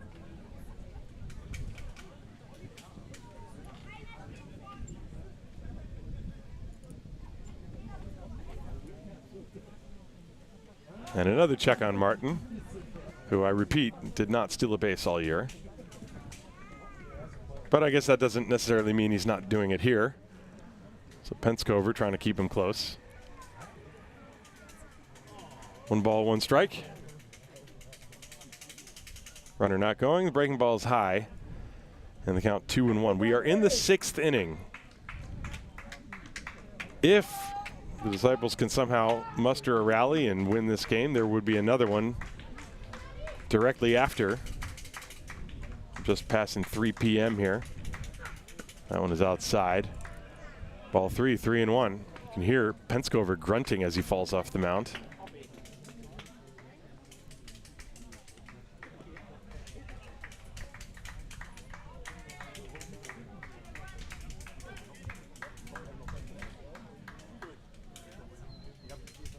Three and 1 on Sanchez. Popped foul. Now the count full, 3-2. Now the Disciples, for their part, made 1 error in the game, but they have limited the extra base runners. The 3 walks that Daniel Wolf issued. Obviously, you know, when you look at his total pitch count, 107 pitches, 56 strikes, you want to see a higher percentage. But he still gave them 5 1/3 innings, and the score is only 3-1. As they checked on Martin again. That's the 4th one, I think. Penskover would give a kingdom for a double play. And there's a ground ball that could be a double play. On to short, there's one. The relay throw to first. There's your double play. That's expertise. Yes. The Hellseher in the booth. Andreas Hellseher teeth. And so the inning is over, 4-6-3. And Andres, perfectly timed. You know, you called all you called all the exciting comeback victories. Yeah, I have a I'm telling you, I'm working on my records. Yeah, you. Is there something you're not telling us, Andreas? All right, we go to the bottom of the 6th inning here in Haar. It is 3-1 Bonn. This is Haar Disciples Baseball, brought to you by the Highbrow Brauerei Wildbräu. Darn it, I messed it up again.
So we are back, and it's the bottom of the 6th inning. The Disciples are going to send Nate Thomas, Cal Murphy, and Joseph Rosenthal to the plate against Toru Murata. Murata's still out there. He's been tough. Shall I tell you how this inning works out? Sure, yeah. Let's try to go viral. Nate Sean Thomas, the first pitch, and a swing and a miss on that little looping curveball. Arons bouncing that throw back to the pitcher's mound. All right, Andreas, give us a prediction. I think Nate Thomas will start with a single. He'll start with a single, okay. But we can't, we have to, it'll get old if we do it too much. So we'll start with that. Yeah, we'll see how you do. Yeah, of course. That pitch is inside. 1 ball and 1 strike. Murata has been very, very good. He has, through 5 innings, allowed only 4 hits, 1 unearned run, 1 walk, only 2 strikeouts, but very economical. There's a swing and a miss. Still under 70 pitches for the right-hander. So I mentioned that the Bonn Capitals needed length out of him. Well, he has positioned himself well to complete this game. 1-2 the count. A ground ball right back to Murata, and he lobs it to first with the highest arc on a throw to first base I think I've ever seen. And a that's out regular number pitch one. followed by an Ephus pitch. That looked like the St. Louis arch, like going from his hand into Daniel Lamhunt's glove. So your predictions are now 50% success rate. No, so I won't do it. Your batting average has dropped. Yeah, I won't do it again. So Cal Murphy steps up, and he lines one into left center field. There's a base hit. Maybe that's what you meant, right? Yeah, that's I meant that. And I forgot to hit the button, so you didn't see it. But it went over shortstop. Eric Brink with a nice leap trying to get it, did not. And so Murphy has a base hit. He's been on base twice, once via error, and now once with that clean single. And so the Disciples will bring the tying run to the plate. It's Joe Rosenthal. Rosenthal is 0 for 2. That's just the 5th base hit the Disciples have off of Toru Murata.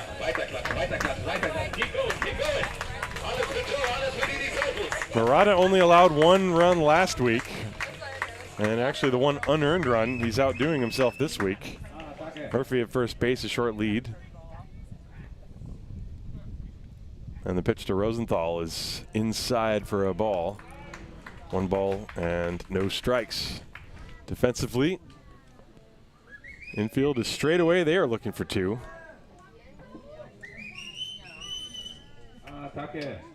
There's Murphy on first.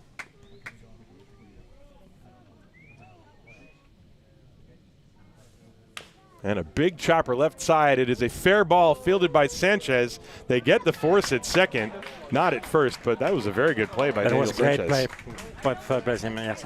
Yeah, he got rid of that ball very quickly. You know, those big high choppers right down the line can be real tough. And Rosenthal very fast. There was no way they were going to double him up, but Murphy is out 5-4 at second base. So Rosenthal reaches on the fielder's choice, and now Will Thorpe steps up to the plate. Boy, Thorpe, you know what would feel good for Thorpe would be a long ball. He has not homered yet this year. Had a very down year offensively, but he has home run power. One of the few guys in this lineup that really was a threat in past years. And he represents a tying run, so you got to figure he's got that on his mind. Thorpe, in his career with the Disciples, has hit 17 home runs over the course of 8 years. And the pitch. This one floated over third down the line. It lands foul. It would have been a base hit, but it's a strike. I think that ball getting it on the hands of Thorpe. I thought maybe he broke his bat, but it looks like he did not. So, jetzt genau. Ich will, dass alle klatschen für unsere Disciples. Alle, die es mit den Disciples halten. Geht gleich weiter, die Musik. Alle, das sind noch nicht alle. Rosenthal, a very speedy base runner at first. And he's going. The pitch is taken low. The throw by Arns is not in time. Rosenthal steals second base. I was just thinking maybe Joe was going to try to take off. And it's good to have pressure on the pitcher. So it's also, the Disciples have had so few opportunities to score. Now he's in scoring position. If Thorpe repeats that little floater over third, that's a run. And so, stolen base for Rosenthal. The pitch was a ball, so the count 1 ball and 1 strike. It was a good pitch to run on, too. That breaking ball down and away. And Arns' throw was to the left of second. It was fielded on a bounce by the shortstop, Brink. So Rosenthal with excellent speed. He's at second base with 2 outs. 1-1 count on Will Thorpe. And a breaking ball. That one catches the corner.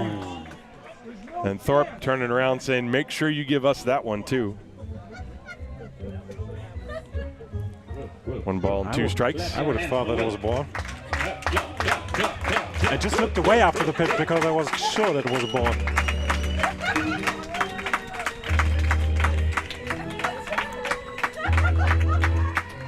One and 2. Big pitch coming. And the pitch. Thorpe lines one, left center field, base hit.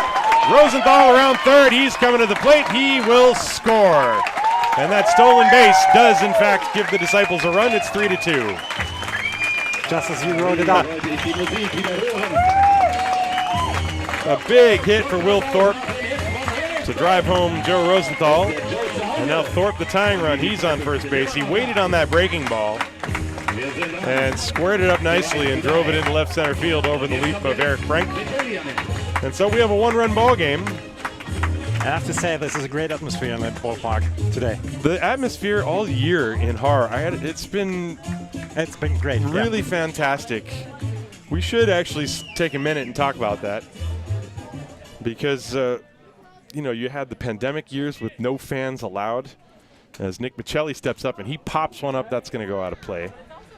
But I think that the attendance for every home game this year is not really too much less than what we have now. Now we have a playoff audience. We got a lot of fans coming from Bonn, a lot of folks from all the neighboring baseball verein, everybody that likes baseball in any way, they come to the playoff games. And you have to put in, they had a difficult start, the Haar Disciples, to the season. And still the fans were showing up all year. There's a high curveball.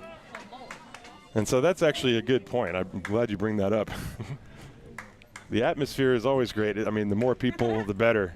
Of course, we've got the VIP party ecke back here, keeping things lively. The pitch is upstairs and high. 2 balls and 1 strike to Nick Michelli. The bleachers behind home plate. The bleacher creatures are in the booth somehow. I don't know how that happened, but they are. But we wouldn't want it any other way. No, it's great. Thorpe, the tying run. There's a swing and a drive to deep left field down the line. If it's fair, it is gone! A 2-run home run for Nick Michelli against his old team. Wow. And the Disciples lead 4-3. Wow. That was a bomb.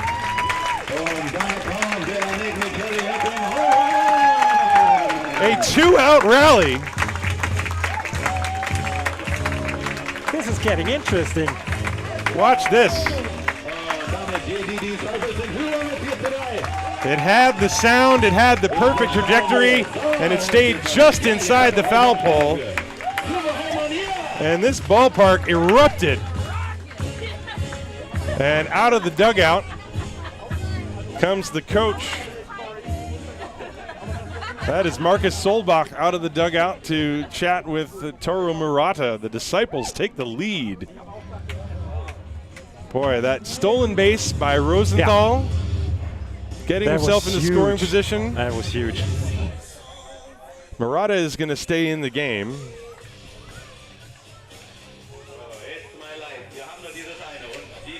Nick Michelli against his old team. Now they have to juggle their pitchers for a possible Game 5. Well, if there's a Game 5, like I said, I have no idea who will pitch for Haar, but I have only a faint idea who will pitch for Bonn.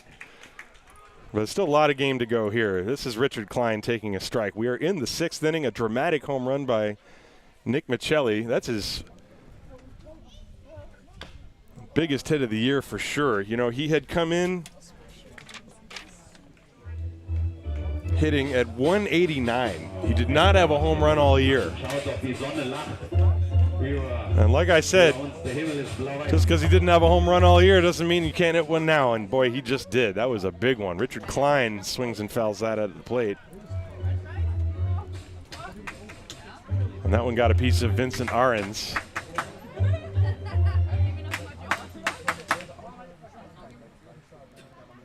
Will Penskofer stay in the game? I think so, yeah. And time is called. Looks like Kevin McKnight is going to go over to the Disciples dugout. Not sure what he's looking for. Maybe he needs a new mask, or he needs more baseballs. He's out of baseballs. That's what the issue is. Well, a turn of events here in the bottom of the 6th. The Disciples leading 4-3. I just want to point out, I came in the top of the 5th inning, and then suddenly, that fact is not lost on us. You are the Ghani Jones. You're the 0-2 on Klein. You're the Oracle. That's what you are. The pitch is inside and low for a ball. 1-2. I call it the double play. Yeah, so all the Bonn fans who are upset at the rally, you can direct all your anger and hatred to Andreas Thies. Thies@sporteins.de, is that your email? I'm just kidding. The pitch, breaking ball, swung on and foul tipped into the mid of Arns for strike 3. But after 2 outs, 3 runs come home. 3 runs on 3 hits, including one very long one off the bat of a familiar face to Bonn fans, Nick Michelli, a 2-run home run. And the Disciples lead this game 4-3. We go to the 7th inning here in Haar. This is Game 4 of the Bundesliga quarterfinal, live on Haar Disciples Baseball TV, brought to you by the Brauerei Wildbräu.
Moving back to the top of the 7th inning, a new energy somehow has come into this ballpark. After that surprising and sudden 3-run rally by the Disciples in the bottom of the 6th, capped by the 2-run home run off the bat of Nick Michelli. And now Adriano Penskover is the pitcher of record. And the first pitch is a strike to Danny Langhorst. Well, how big was that double play that Penskover induced to end the top of the 6th inning? Yeah, there was some big plays the last couple of innings. Penskover doing his Nestor Cortez impression. There's a hot shot past music down the line. Base hit for Langhorst. He rounds first. That ball is just now reaching the corner. And Langhorst stops at second base with a double. A lot of ground to cover for Nils Schmidt. He went all the way down into the corner where there are some fans standing right behind that gate. I think those fans were nearly hit by Michelli's home run, so they stopped to see what's going on in the baseball field. And they almost shook hands with Nils Schmidt in left field. So a hard hit leadoff double. Well, the Disciples held their 1-0 lead for all of 3 batters, I think, in the 2nd inning. And Ryan Saunders, Boomer Saunders out there having a chat with Penskover. Penskover pitched yesterday, but he only threw 12 pitches. And so we'll see. This conversation has not ended in a hook yet, and also Kevin McKnight has not gone out to the mound yet to break it up.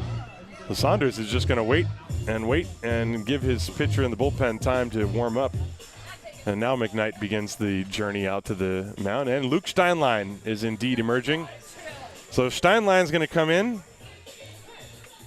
Steinlein probably would have been the guy that you would expect to start a Game 5 if there is one, but, you know, you need to get through this game first. And think about the bullpen and think about the pitching in Game 5. Yeah, worry about that later. I mean, it might be position players pitching if there's a Game 5. Who cares? We'll never know if we don't get there, right? So Luke Steinlein's going to come in. Adriano Penskover comes out. He goes 1/3 of an inning.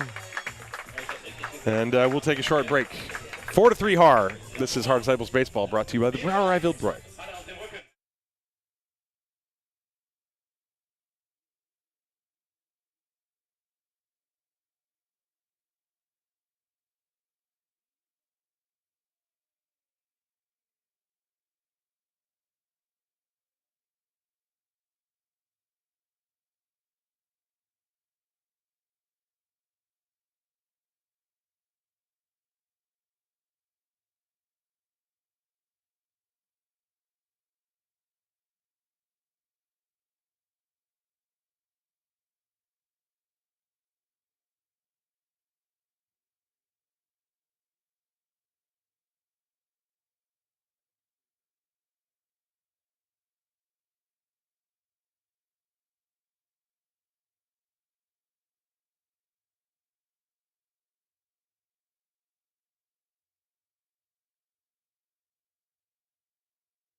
So Luke Steinlein is going to come on and try to stop things right where they are.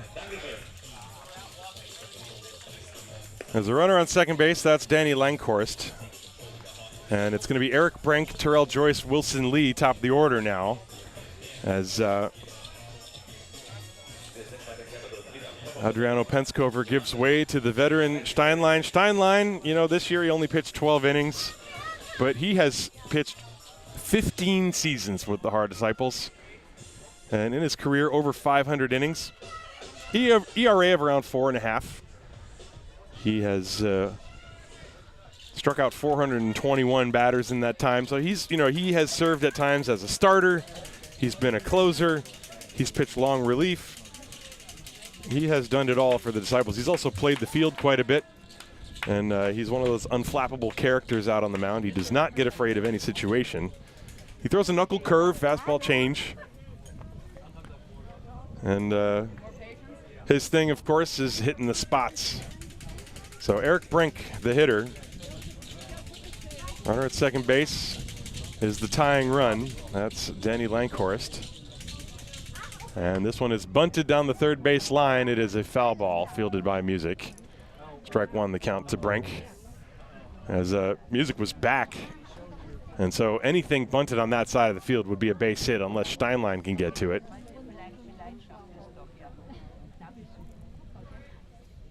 Well, the Disciples trying to hold a lead for longer than 2 seconds in this game. They had the lead 1-0 in the bottom of the first. In the top of the second, Bonn scored 3. The Disciples scored 3 in the bottom of the 6th, and here we are in the top of the 7th, and the first batter is already at second base. So a big spot for Steinlein and the Disciples. The wheel play is on, and then Steinlein steps off. That was if Brink was going to do that again. That's the play where Music from third charges home, and shortstop Murphy goes to cover third so that they can try to make a play on Langhorst going from second to third.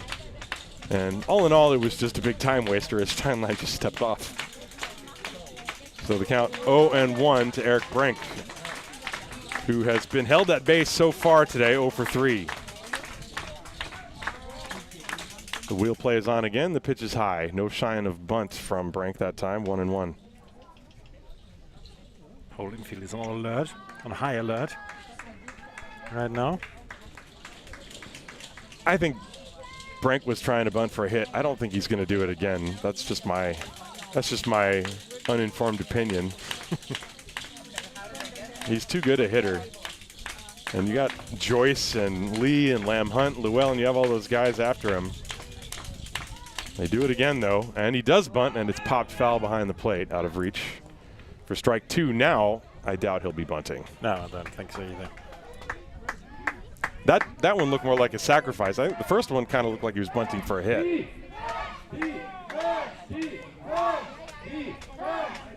Now the Disciples, they started the season 1-6, and then they went 9-8, and somehow they defeated Stuttgart to win the tiebreaker and claim 4th place in the playoffs. And that was all thanks in large part to the right-hander from Texas, Steve Norell, who pitched so well and gave the Disciples that chance to sneak in the back door of the playoffs. And then, unfortunately, Norell suffered a season-ending injury. And so the Disciples having to piece it together, fouled directly back to the screen. That was a healthy cut by Brink.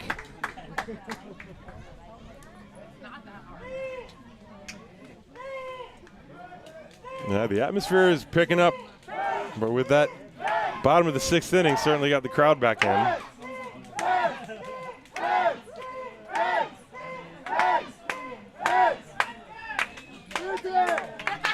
Steinlein has never been accused of being a fast worker on the mound.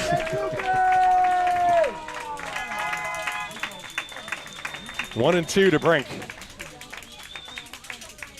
And he reaches for that one.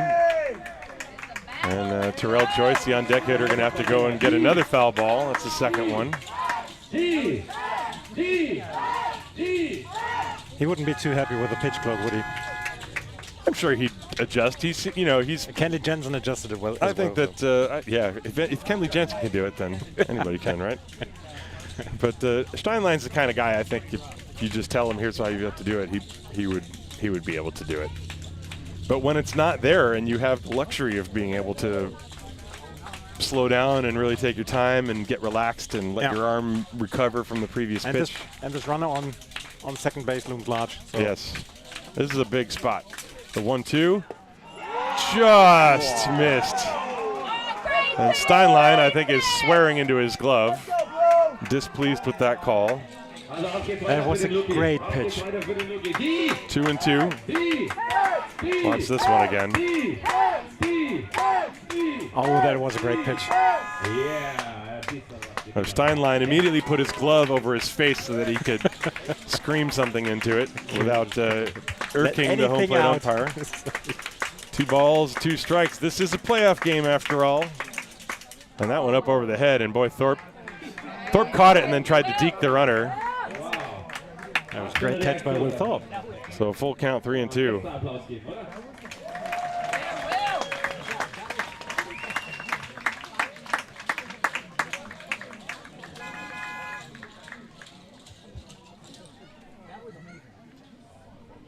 Oh, the buzz in the crowd. Absolutely perfect weather today. No place we'd rather be. 3-2 on Eric Brink. And it's popped straight up on the infield. It's playable. Lechner is waiting for it. He's called it, and he caught it. Big first out. That's a huge first out. A long battle, and Steinlein wins it, and now Terrell Joyce, who is no picnic, although Joyce struck out 3 times today. That was all against Daniel Wolf. Wolf, who had 6 strikeouts in the game. It's because of the pitching of Daniel Wolf that the Disciples even had a chance to make this one close, and now the big hit from Nick Michelli. And at the moment, score is where it is, and they are going to intentionally walk Terrell Joyce, and I do not blame them. I don't care if he struck out 3 times. This is not a matchup you like. Although it doesn't get much easier with Wilson Lee. Lee, of course, has big-time power as well, the native of Australia, Darwin, Northern Territory in Australia. Former Pittsburgh Pirates farmhand back in the day. And he was a star pitcher in the Bundesliga some years back. He has transitioned mostly to position playing in recent years. And so he steps up with 2 on and 1 out. A double play is in order now. I still don't know him as a pitcher from a couple of years ago. He was very good. Yeah. He was a lot of fun to watch. The pitch is hit to deep left field. That ball is high and far and goodbye. Wow. I haven't seen 1 home run this whole season here in ballpark. Now I've seen 2. Well, the lead did not last, and whoever parked their car out there might have a surprise when they go to get in it and drive away. That was crushed. An absolute no-doubter off the bat of Wilson Lee. That's why you don't walk Terrell Joyce. I still don't blame him. I mean, yeah. It's Joyce's 9 home runs versus Lee's 4. Like, pick your poison. Yeah. That was a blast by Wilson Lee. A 3-run home run, and Bonn now leads 6-4. And Daniel Lamhunt now at the plate. And the pitch is on the corner for a strike, a breaking ball at the knees, and now Lamhunt turns around, dissatisfied. All in the course of a normal day. Yeah, we've had a good back-and-forth game, some big hits, a dramatic home run, and somebody just got thrown out of the game. Not sure who it was, probably Florian Naring, who is now coming out of the dugout. So let's see who leaves. But Kevin McKnight threw someone out of the game. And let's see who that is who's leaving. That is, I think, a little bit of a surprise. After a 3-run home run, I wouldn't that be was ejected. That's Eric Brink. Brink got tossed, I believe. Brink immediately, although, no, you know, Brink did not get tossed. Excuse me, folks. Brink left the dugout to go and warm up. He might come in and pitch. So I apologize for the confusion. I do not know who got tossed from the game. My guess is that it's Naring. He immediately came out of the dugout, and yeah, it's a little odd to, you know, after you just took the lead to then argue balls and strikes. with the monster 3-run home run. So let's see if Naring is walking to the end of the dugout. He's grabbing his jacket. He's going to walk through the gate. So Florian Naring, I believe, has been tossed. And now you can get an autograph from him. So, well, that would have been huge if Brink got tossed, but so my apologies. I spoke too soon on that. Brink is just warming up to possibly come in and pitch. Meanwhile, that pitch is low, and the count 1 ball and 1 strike. And Naring has put his jacket on. And now you can talk to him at the beer booth. Yeah. I think.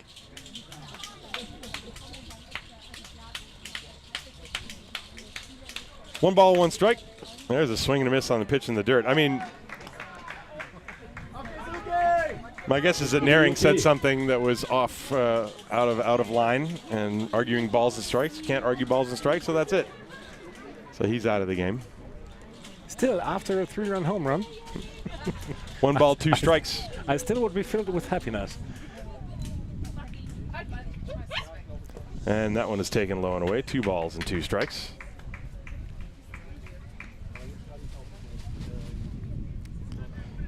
The big hit, the 3-run home run off the bat of Wilson Lee. Answering the 2-run home run off the bat of Nick Michelli. We'll see how much more back and forth the Disciples offense has in them. There's a swing and a miss for strike 3. Lem Hunt is gone. And so there are 2 down. So one of those runs is charged to Penskover, and the other 2 are on Steinlein's record.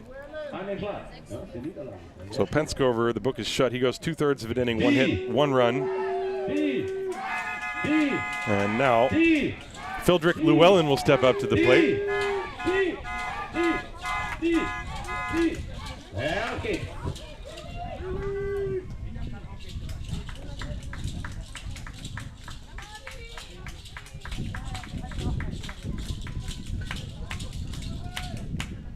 And Llewellyn looks at a strike on the outside corner. Llewellyn walked and scored in the second, flied out in the third, and hit into that double play in the 5th.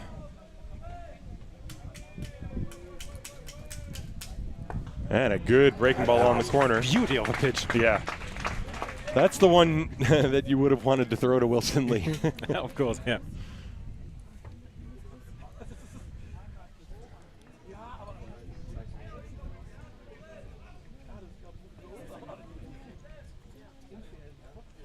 Oh and 2.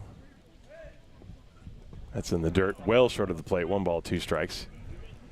So Bonn leading 6-4. They now are 9 outs away from clinching the series and moving on to the quarterfinal, the semifinal, excuse me. This is the quarterfinal. It's a best of 5. At every stage, it's a best of 5 in the German Bundesliga. 1 and 2. And that's upstairs. 2 balls, 2 strikes.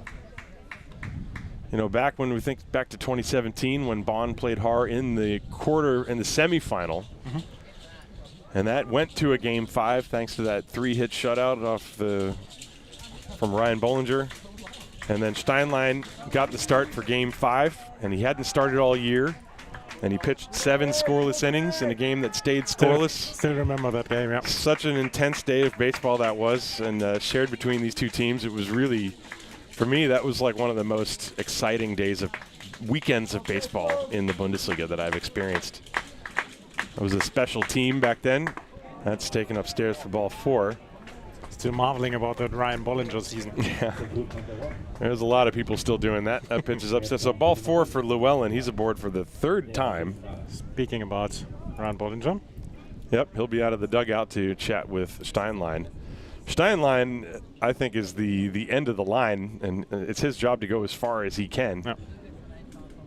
After that, They have some youngsters in the bullpen, so there's still a lot of work to do. It's only the 7th inning. And the hitter is Vincent Ahrens. Ahrens is 0 for 3, struck out, grounded out twice.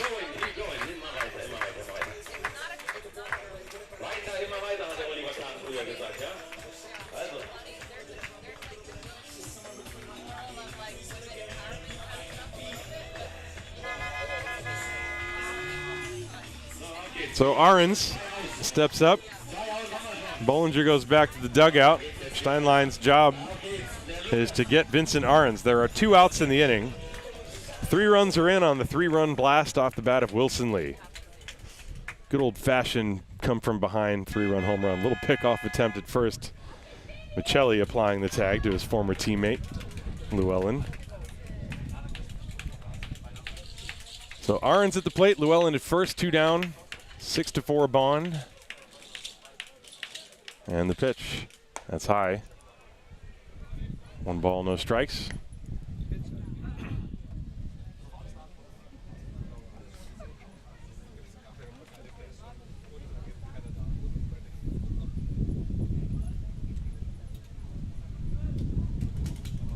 Steinlein is coming set.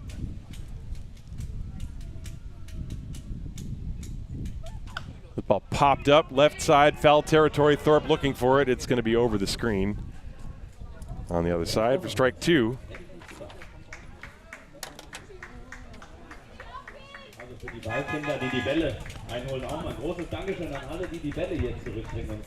Already caught by a kid? Yeah, the kids do a great job of going to get those foul balls and bringing them back because they usually get some sort of treat for it. Oh.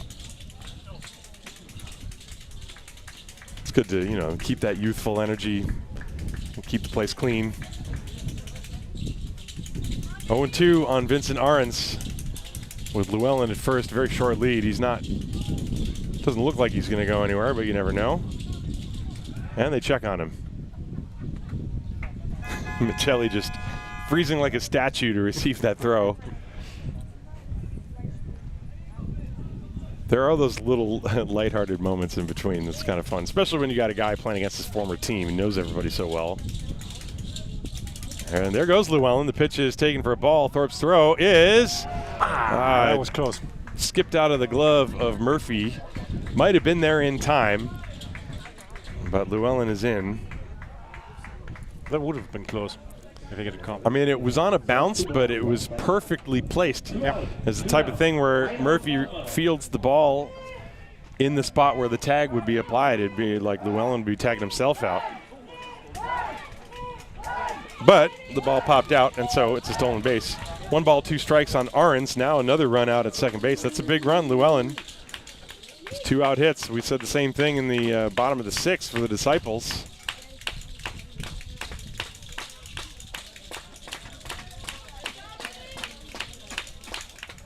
And that's low and inside, 2-2.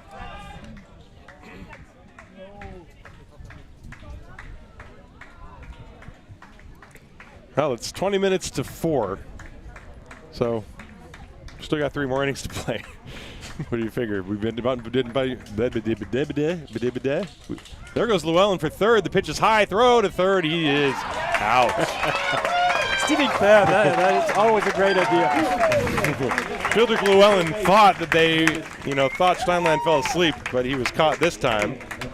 And so the inning comes to an end, but a big run, 3-run home run, 3 runs on 2 hits. No errors and nobody left on base. The end of 6.5. It is Bonn 6 and Haar 4. Time to stretch. This is Game 4 of the Bundesliga quarterfinal, brought to you by the Brauerei Wildbräu.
So we go to the bottom of the 7th inning.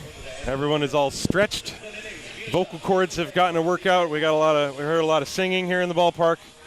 The Stimmung is Wahnsinn, I would say.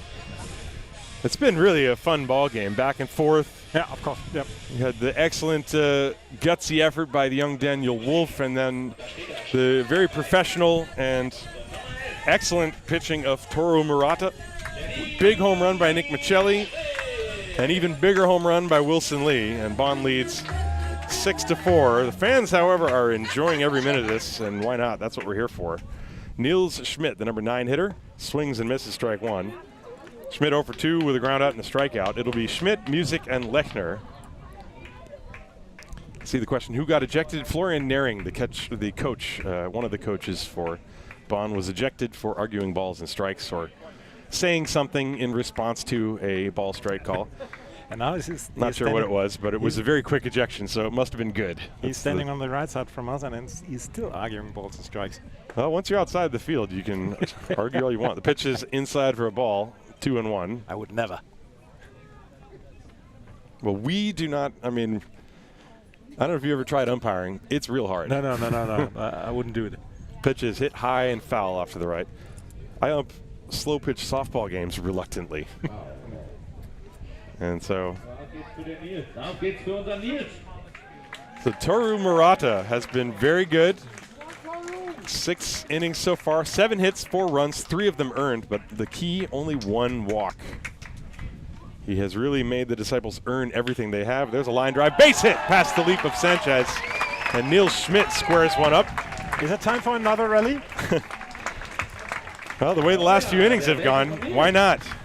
We're here for the excitement of it all. And Niels Schmidt squaring this one up. Good delivery. It looked like a little cutter that was in. And I was saying before, Schmidt, one of those guys, when he hits the ball, he hits it harder than anybody in the lineup. And that was a rocket past the dive of Daniel Sanchez at third. And so now Schmidt is aboard at first base. And Patrick Music, 2 out of 3 against Murata. Steps up to the plate. Music with 2 singles. He's scored a run. That was back in the first inning. On the pitch. That's popped up into shallow center field. Lankhorst coming in. He's calling for it, and he makes the catch. He had to run a long way as the wind blowing it into right center field. So Music makes out, and that will bring up Simon Lechner. I would love to repeat my call for that. This high pop-up, da liegt Schnee drauf. Yeah, except I'm worried that there might actually be snow coming if you say that. This is Bavaria. So Simon Lechner now the hitter with Schmidt at first and 1 out. And he pops that one out of play off to the left, strike 1. Simon is 0 for 3. Strikeout, ground out, fly out. So a little bit of everything from him.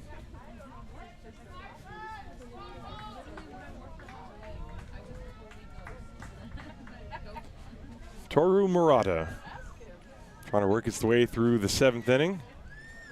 And the pitch, that's in there for a strike, 0-2. He continues to just fire strikes. The Disciples have 8 hits in the game. Murata had 93 pitches.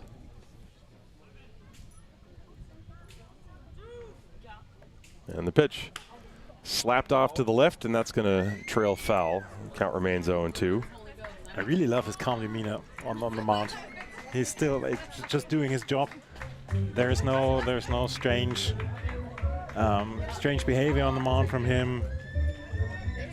Yeah, he looks like he's able to just tune out all the distractions and just go through what he needs to do. He comes set. And this one swung on and missed. A good back foot slider gets Simon Lechner for the 2nd out. That's the 4th strikeout for Murata. And so now Nathan Thomas. Well, if the Disciples have another big home run in them, this would be one of the guys that might be capable, and he's representing the tying run. Thomas has a hit and a walk in 3 plate appearances today.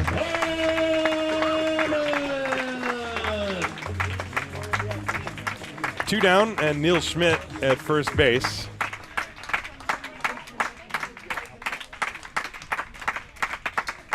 And a check on Schmidt, and the ball gets away, and Schmidt is going to stumble to second base. And he's going to round second and head to third, and the throw comes in, not in time. So there's an error, putting a runner at third base. Not sure who that error is going to be on. It looked like the throw hit Schmidt. I think that will be a throwing error. It probably will be an E1. But definitely an error. And so now a single could plate a run. That is the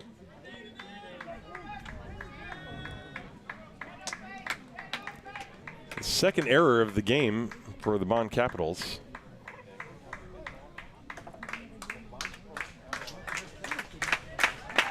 Two down, however. So Murata just going to focus on the hitter at the plate. And a breaking ball in there for a strike. That is an excellent first pitch. Excellent first pitch, yeah. In case you're wondering, this is a 9-inning game, not a 7-inning game like in the normal regular season doubleheaders. This is a playoff game. This is 9 innings.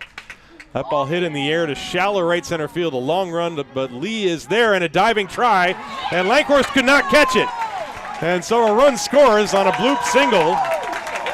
I thought Wilson Lee was going to catch that ball, and I think Lankhorst must have called him off, but he couldn't get there. I thought so either. And the ball drops in for a base hit, and the Disciples get a run. That error is now big. It's 6-5. Let's watch this. The wind is blowing that way. You got to remember, the ball was hit maybe a broken bat, and Wilson Lee pulled up. He stopped chasing the ball. He must have been called off by Lankhorst, who then realized he couldn't get there and dove and did not make the catch. So now, this is Clemens Kichotsky out on the mound to talk to Toru Murata. He shakes his hand, and that's it. The Bonn Capitals are going to go to the bullpen. It's a 6-5 game. An excellent effort by the Japanese right-hander, Toru Murata. But he will depart here. And we'll be right back. 6-5. Don't touch that dial. This is playoffs game 4 of the Bundesliga quarterfinal between the Bonn Capitals and the Haar Disciples. Brought to you by the Brauerei Wildbräu.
So Eric Brank is in to pitch right now, and that means the Bonn Capitals lose the designated hitter, so Terrell Joyce will just come out of the dugout and play first base.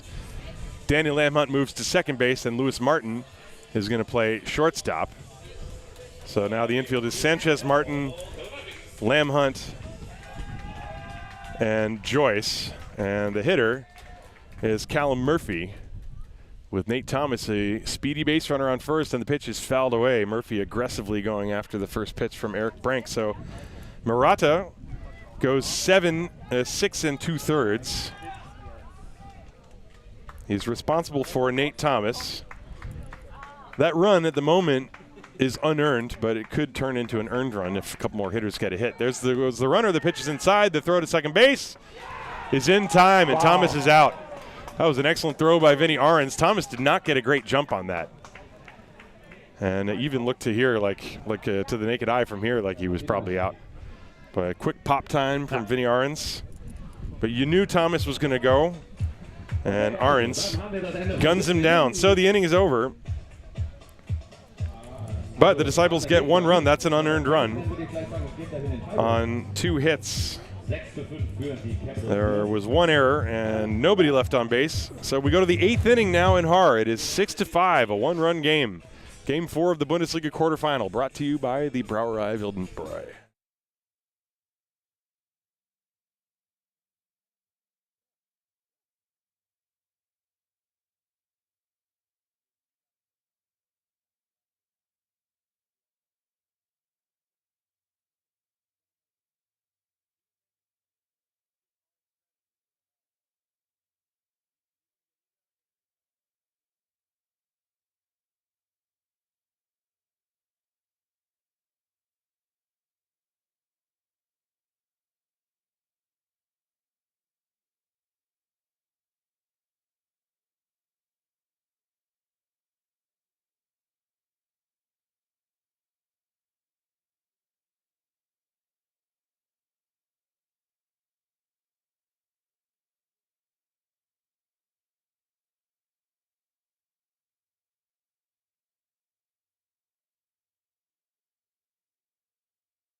Moving along to the 8th inning.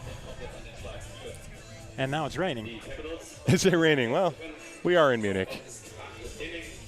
Right now there's a conversation between the 3 umpires. Not sure what that's about. Maybe it has to do with the rain. There is a darker cloud behind us. It starts raining. Helping. But not yet, not yet.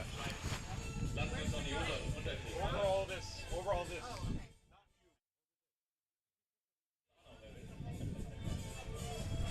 So we are ready to begin. It's the top of the 8th inning. Steinlein back out there to work, and he's going to deal with first pitch is in there for a strike. This is Lewis Martin.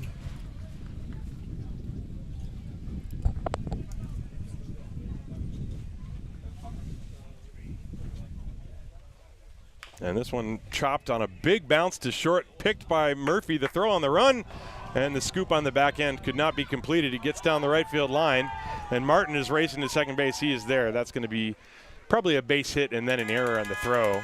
But that was a fantastic scoop on a short hop by Cal Murphy. The ball took a huge kangaroo bounce and got to him on a short hop, and he picked it, and his throw on the run would have had the runner, but he bounced it, and it got past Michelli. So see how that gets scored. It's a leadoff base runner. Lewis Martin is at second base. And now the number 8 hitter, Danny Sanchez.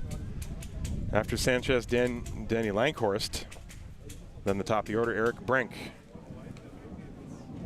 And now there's thunder. I didn't see any lightning yet, though. If there's lightning, play will stop, that's for sure. But the umpires, I think that's what that discussion was right before the... Yeah, I watched the radar. It will be short, but heavy. Yeah, that's what we had yesterday. Let's see if it misses us. I guess you'll find out in a moment. My cameras start blowing over. So Daniel Sanchez, meanwhile, Steinlein trying to stay focused and not worry about the weather. Sanchez shows bunt. They appeal. Did he go? Yes, he did. That's a strike. Can you ask, please? Well, they get the strike call on that first one.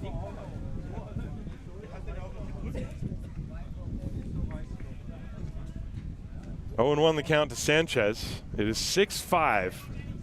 We're in the top of the 8th inning. The scoreboard there is wrong. I'm not sure why it hasn't updated on Easy Score. I think they have not finished scoring one of the plays. Figured out the, there's a bunt to the screen, 0-2.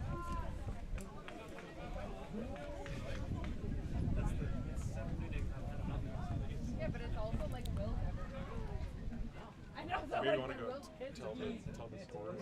Yeah. For Bonn. Yeah. Sorry? I'm sorry. It's okay. I know.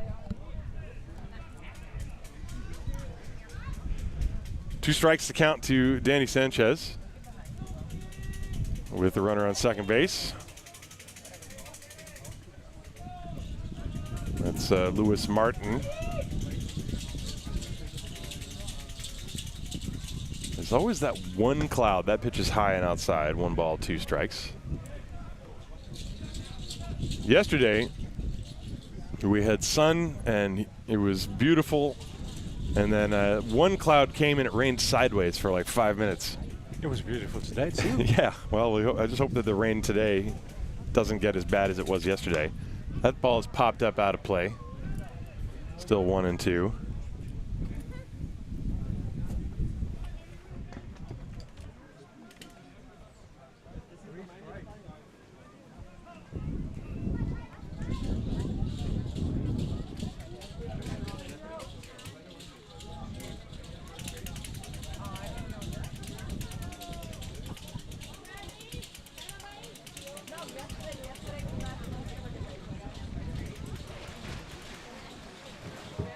One ball, 2 strikes as the rain gets heavier. We're okay for now. Maybe it's okay for now. Deep into right field. This will fall. And this will be another run for the Bonn Capitals. And a double. Thank you, Andreas. Yeah, sorry, we're dealing with the impending doom here.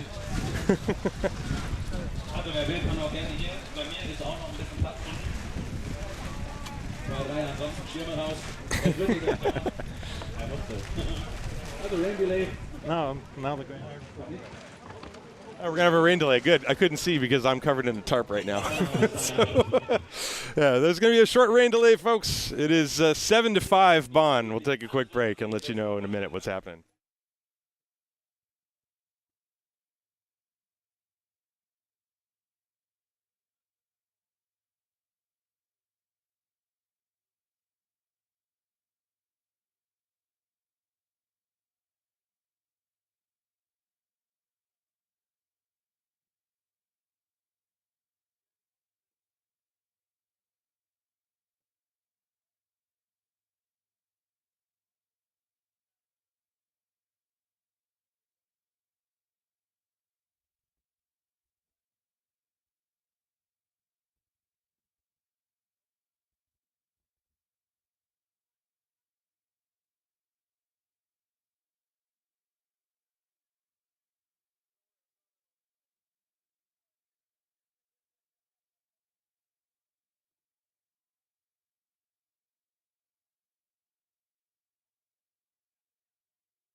All right, just a quick update, folks. A monsoon, just like yesterday, came out of nowhere, and it's already gone. The sun is coming out, but the field is totally drenched.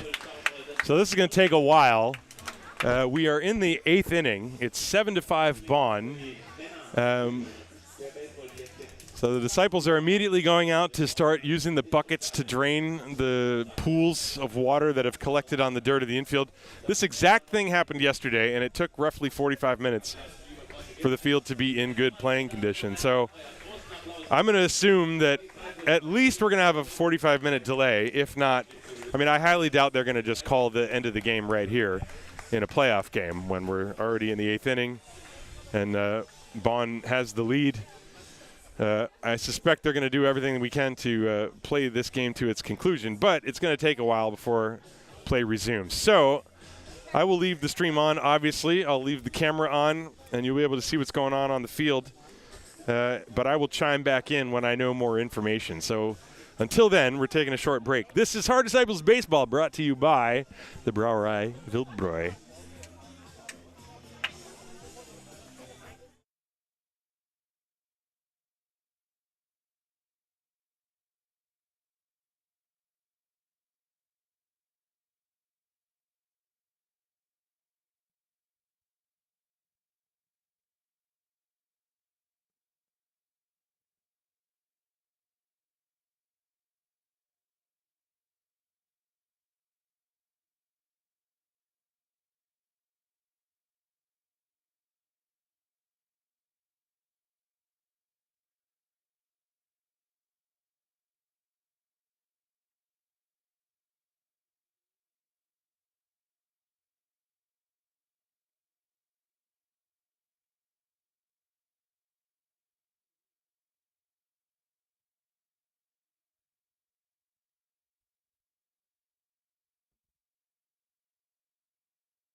All right, ladies and gentlemen, about 4:48 local time.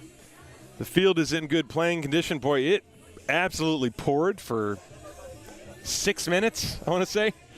And there was a lake from third base to third base. It was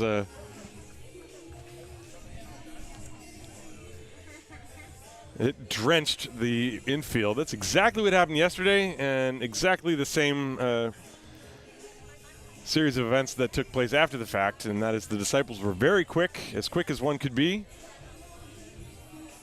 And now we have a blue sky. And now we have a blue sky. I mean, completely blue. This is better than before. Yeah. It's like 2 steps back and 3 steps forward. I don't know. Does that doesn't really work? No. I'm gonna lean off the poetry. So the game is still very interesting as the Disciples are now taking the field. So a minor rain delay. The count, by the way, is 1 ball and 2 strikes. If I'm not mistaken, on Daniel Sanchez.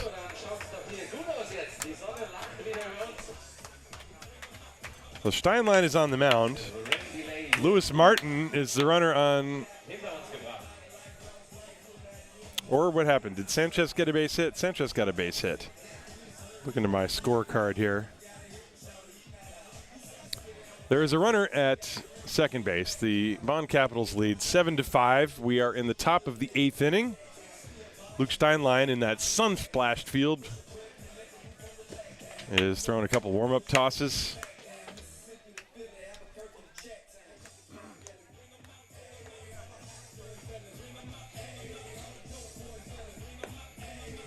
And Anthony Klinsing is going to pinch hit. Actually, I think he had actually gone to left field last inning for Daniel Ankhorst. So Klinsing is going to be the batter. Right, Sanchez is on base. Lewis Martin has scored the run. That's what happened. I forgot how it happened. Daniel Sanchez doubled. That's what he did. So he's on second base with a double. A run-scoring double. The hitter is going to be Anthony Klinsing, who batted .286 in the regular season. He did have a home run. That's 10 hits in 35 at-bats. Drew 4 walks. 3 doubles, a triple, and a homer for Anthony Klinsing Rodriguez is his full name. On the lineup card we were given, it just says Klinsing. And so this game is about ready to continue. Boy, it absolutely poured. It's been otherwise beautiful all day. And Andreas, I know you have to leave pretty soon, but what do you think of this game we've seen so far? It was a breathtaking game. From the moment I stepped. From the minute you got here, yeah. It's been good. Yeah, that's true. Prior to that, a lot of stuff happened. But yeah, all the drama showed up right as you did. So you bring the drama with you wherever you go. Yeah, that's my job at Small Irons too. That's your job, exactly. Well, job well done. Just to recap, Bonn and Haar, this is game 4 of a best of 5. Bonn leading 2-1. If they win this game, they will move on to the semifinal. And so, Klinsing at the plate. This is his first at-bat in this game. And against Luke Steinlein, the first pitch from Steinlein, who had to wait a long time in between pitches, is high. So 1 ball and no strikes on Anthony Klinsing. Well, the Disciples scored first in the first inning. That ball drilled to deep left center field. Rosenthal on the run, way back. That ball is over his head and one hops the wall. Sanchez around third. He's going to score easily. Klinsing in at second base with a run-scoring double. And it's 8-5. That ball was crushed.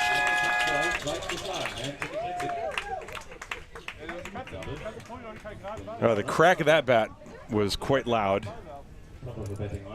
Here it is again. On a 1-0 pitch. Boy, Klinsing really socked that. That would have been a home run in Bonn for sure.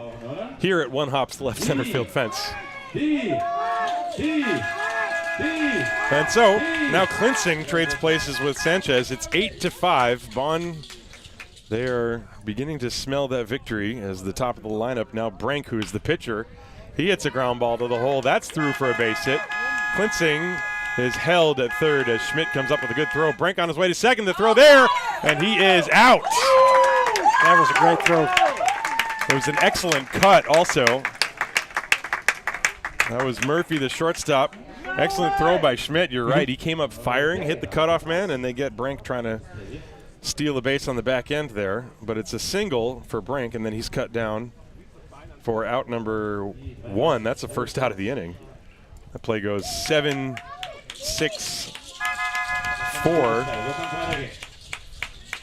And it's an out to Joyce. Infield has to come in. There's one out. Runner at third base is Anthony Klinsing. 8-5 Bonn leading here in game 4.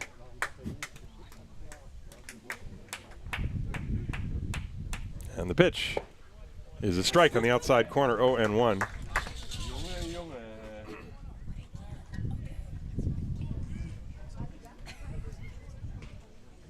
Steinlein hitting the knees with that pitch on the outer edge.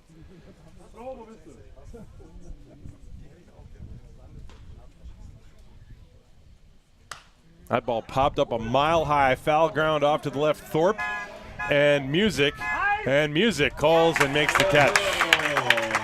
Was there snow on it? That one came. Yeah, I mean, that storm that just passed over us, if that ball had gone up into that cloud, it might not have come down. So that's a huge out number 2. Joyce pops out to Music at third. So 2 down.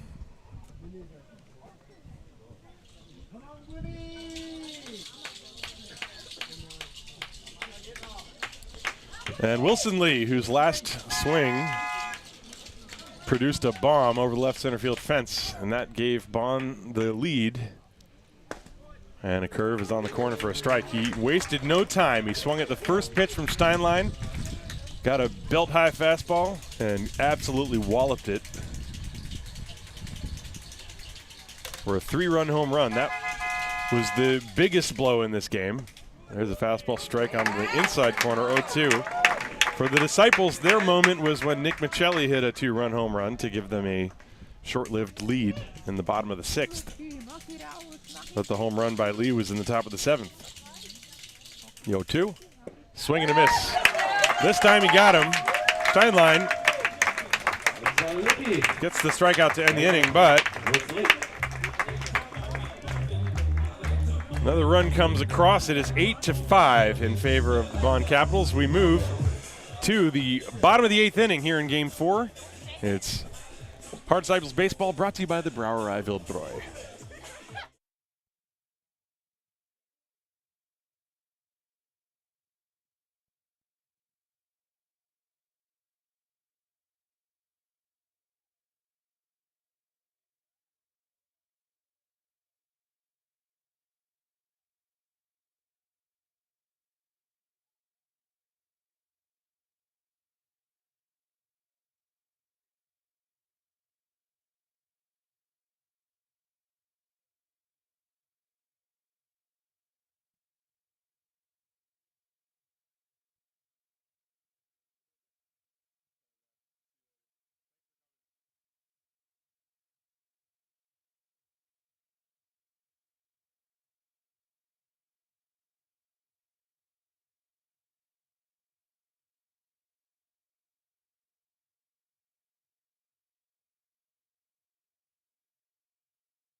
So we go to the bottom of the 8th inning here in Haar. It's going to be Callum Murphy, Joe Rosenthal, and William Thorpe against Eric Brink for his second inning of work. And the pitch to Murphy is high for a ball. So Brink came on in relief of Murata. Murata was great. He pitched 6 2/3 as a ground ball foul off to the right on Murphy. 1 ball and 1 strike.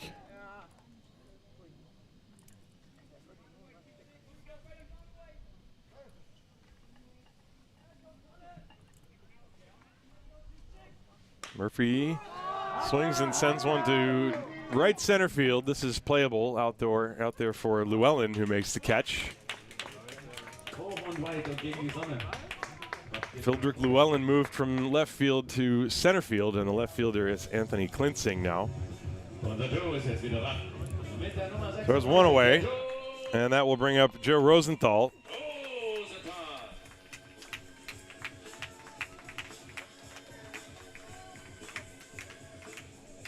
Well, Brank in yesterday's game pitched one scoreless inning. That was the 9th. He only threw 13 pitches.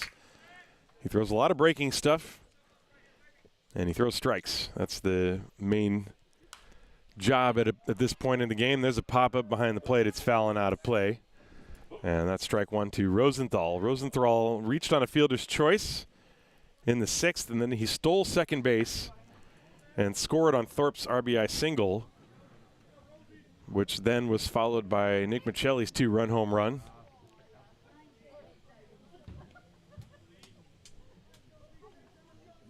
And the 0-1. Slow chopper left side. This is charged by Martin, and he fires to first, not in time. Rosenthal beat it.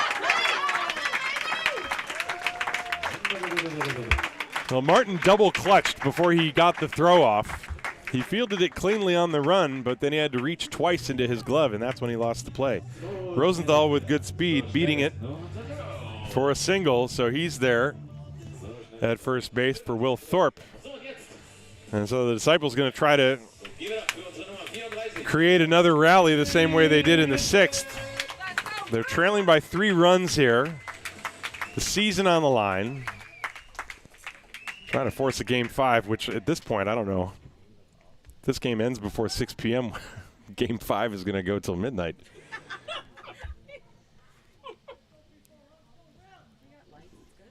And the pitch to Thorpe is outside.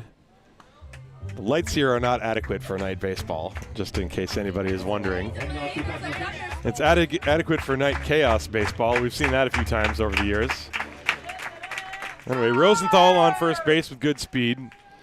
He's not going. The pitch to Thorpe is in for a strike. 1-1. Will today 1 for 3. That one was that big hit last time up in the 6th. Checks down to the signs from Boomer Saunders. Rosenthal off first. He's not going. The pitch is a strike. Ahrens thinking about throwing behind the runner, but Rosenthal was not too far off the bag. Ahrens has already thrown one would-be base stealer. That was Nate Thomas. That was actually in the 7th. And there goes the runner. The pitch grounded to short. And only one play. That's Martin, who throws to first. And Rosenthal crossing to third. He is out by 10 feet. Although he did make contact with Martin, although Martin was making the throw, so I think he's asking for obstruction to be called there. However, Martin was in the process of making a play. So the runner's not allowed to interfere with a fielder making a play, which is, I think, what happened there. That's when they made contact. So it's not obstruction in this case, I don't believe. Look at this. You can see they make contact. But there is going to be a conversation here. If obstruction is called, I did not see an umpire calling obstruction, but they could award Rosenthal third base if they deem that he would have made it without making contact with Martin. I think that's kind of a stretch, personally, but we will see what transpires here with this meeting amongst the minds there to the right of the pitcher's mound. That's, of course, Kevin McKnight, Vlado Čupić, and Ilya Jan. So what happened was the runner was off on the play. That's Rosenthal. He was stealing second on the play. And he got to second base by the time Martin was going to make the throw. They are going to indeed leave the play as it was. And so now Boomer Saunders is going to argue that it's obstruction, but the obstruction only occurs when it's a fielder who does not have the ball. And Lewis Martin had the ball and made the throw, and I think the contact was just after Martin completed that throw. And so that's why the call is going to remain as it is. Either way, it's a risky base running play to try to do that anyhow. Rosenthal trying to be aggressive, but you're trailing by 3. You don't want to make the third out of the inning at third base. in that situation. And so it goes as a weird double play. It goes 6-3-5, and the inning is over, and it turns into a 3-up, 3-down. So no runs, 1 hit, no errors, nobody left on base. And we go to the top of the 9th inning. It is 8-5 Bonn. This is Game 4 of the Bundesliga quarterfinal, brought to you by the Brauerei Wildbräu. Brought to you by the Brauerei Wildbräu. Or it's also brought to you by the Brauerei Wildbräu.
To the 9th inning we go, and the Bonn Capitals 3 outs away from moving on to the semifinal and continuing their run of success with their Verein. But first, the top half of the 9th inning, and for the Caps, it's going to be Daniel Lamhunt, Fildrik Llewellyn, and Vincent Ahrens. Middle of the order, 4-5-6 against Luke Steinlein.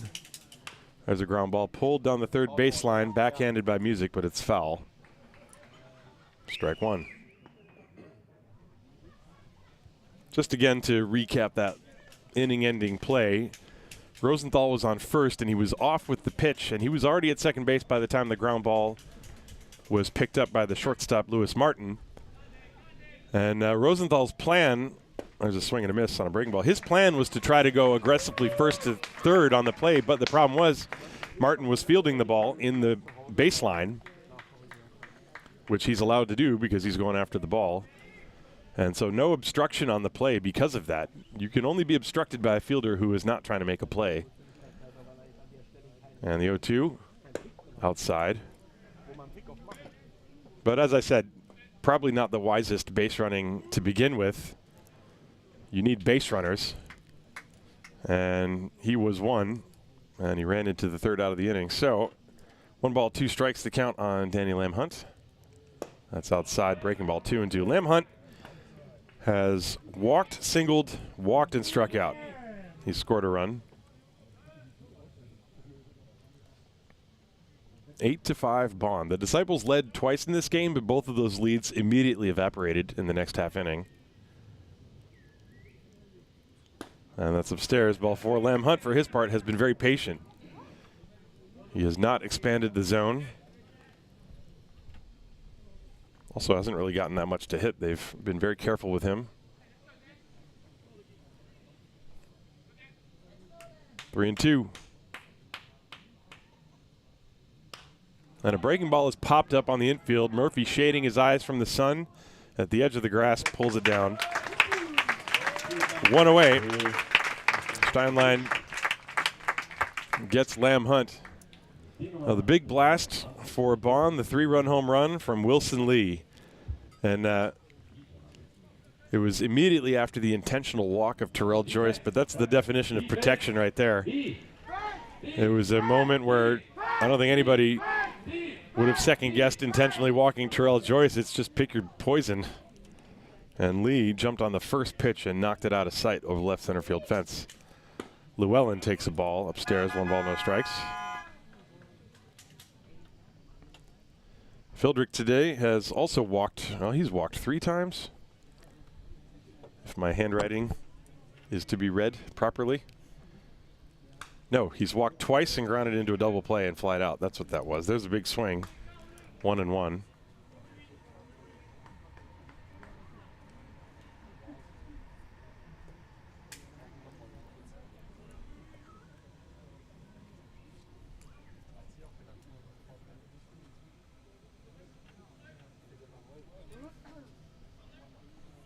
One and one. 8 runs, 11 hits, 2 errors for Bonn, 5, 10, and 1 for the Disciples.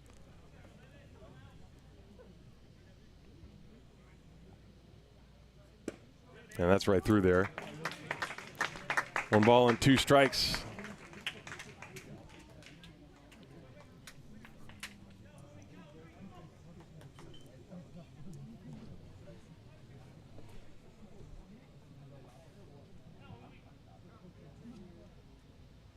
And then he reaches for that one, pokes it foul. Staying alive. Llewellyn looked like he was out in front on that one. Steinlein trying to change speeds and hit those corners.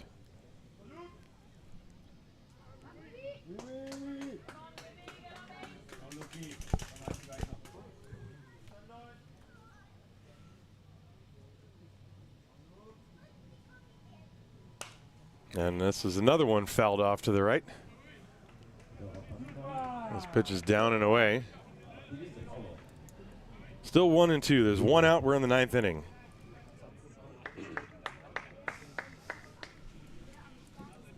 Auf geht's jetzt für den Lukas. Auf geht's für unsere Defense. Die Seite von Netz zum Los.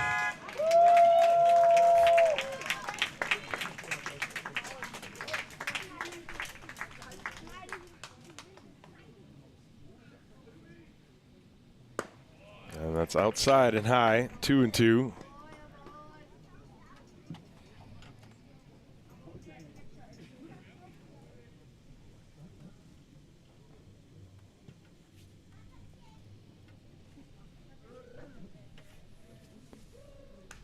And another good hack. Llewellyn has fouled off, I think, 3 or 4 pitches, each one of them down and away, but that one he got a pretty good swing on. And the count now still 2-2. Steinlein came on in the 7th inning after Langhorst had led off the inning with a double against Adriano Penskover. Got a pop out, then an intentional walk, and then the 3-run home run. And a strikeout. Then a walk and a flyout to get through that inning. 2-2 to Llewellyn. That ball drilled to deep right field. Back goes Thomas, way back near the fence. It's over his head. One hops up against the wall. Llewellyn rounds first, heads for 2, and he will stop there with a double as Thomas gets it back in quickly. Yeah, really good at bat from Fildrick Llewellyn. He fouled off a number of pitches down and away, and then he got one he could get the barrel of the bat to and drove it to the opposite field. Thomas had no chance to get to that one. Take a look where this pitch was. I think it was down and away, and he just went with it.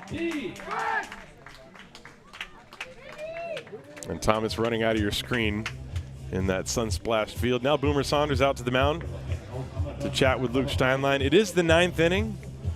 The Disciples need to piece the rest of this game together. Steinlein, I think, is going to depart. So that's going to be it for Luke Steinlein. We'll see who comes in a moment. This is Haar Disciples Baseball, brought to you by Wildbräu Brauerei. Yeah.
So the new pitcher is the right-hander Jan Endriat. Endriat, who in the regular season pitched 14 1/3 innings, had an ERA of 3.14.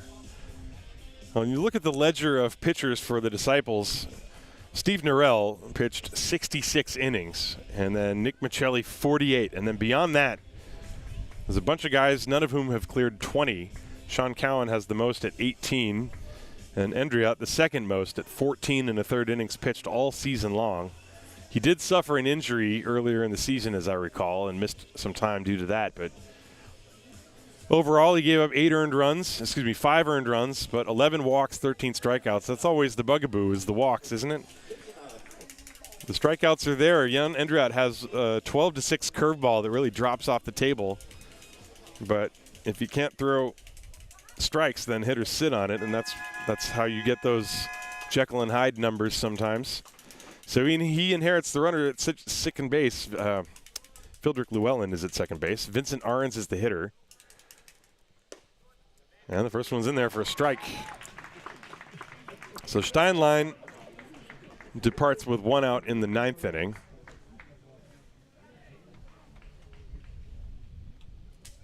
He came on with nobody out in the 7th, so he pitched a total of 2 1/3 innings. There's a swing and a miss. Good off speed from Endriat. 0-2 the count. There's 1 out. 8-5 Bonn leading top of the 9th inning.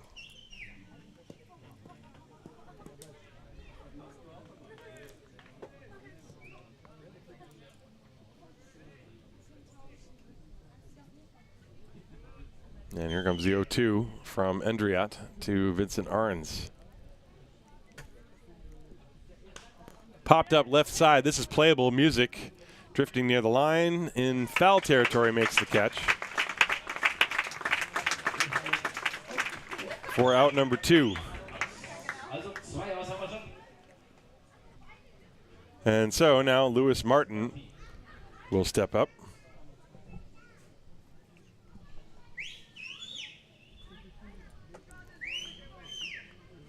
Martin singled to drive home a run in the 1st, then he flied out. He singled again in the 6th and reached on an error and scored in the 8th.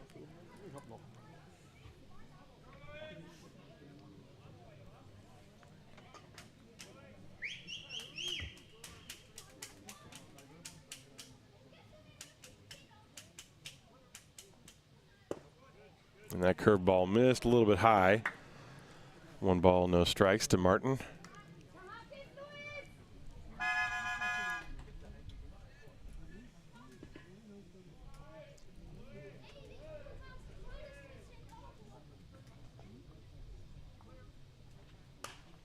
Breaking ball is popped up, foul ground. Michelli, a long run near the fence, makes the catch. And the inning is over. The 1-out double by Fildrick Llewellyn is spoiled. And no runs, 1 hit, no errors, 1 left in the top of the 9th. We go to the bottom of the 9th. It is 8-5 Bonn. This is Haar Disciples Baseball, brought to you by Wildbräu Brauerei.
So Eric Brink and the Bonn Capitals 3 outs away from winning this best-of-5 series, 3 games to 1. They lead by 3 runs. And this game really has been the closest of any of the games. I guess game 1 was what you would call a Schlagabtausch, a battle an offensive spectacle, you could say. That was the only game the Disciples won. But since then, the other two were blowouts, but this one has had some exciting moments, and Nick Michelli, the man at the plate, was responsible for one of those. He hit a dramatic and long 2-run home run, and he looks at a strike on that pitch, 0-1. Michelli 1 for 3 with that 2-run homer. That gave the Disciples a 4-3 lead, which immediately evaporated in the next half inning. There's a good breaking ball, 0-2. Brink throws a lot of curveballs, and he can throw them for strikes. And he's on the mound ready immediately. He does not dilly-dally. He comes right to the stretch. Very relaxed demeanor. The 0-2, that's a fastball. Not a bad spot, just missed outside, 1-2. Michelli, I think, lulled to sleep. You know, Michelli must have caught Brink over the years in Bonn.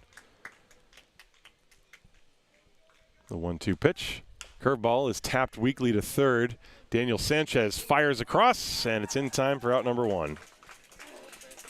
Sanchez very quick to release that ball. He actually threw it flat-footed and gunned it all the way across the diamond easily. So 1 down, and Richard Klein will step up to the plate.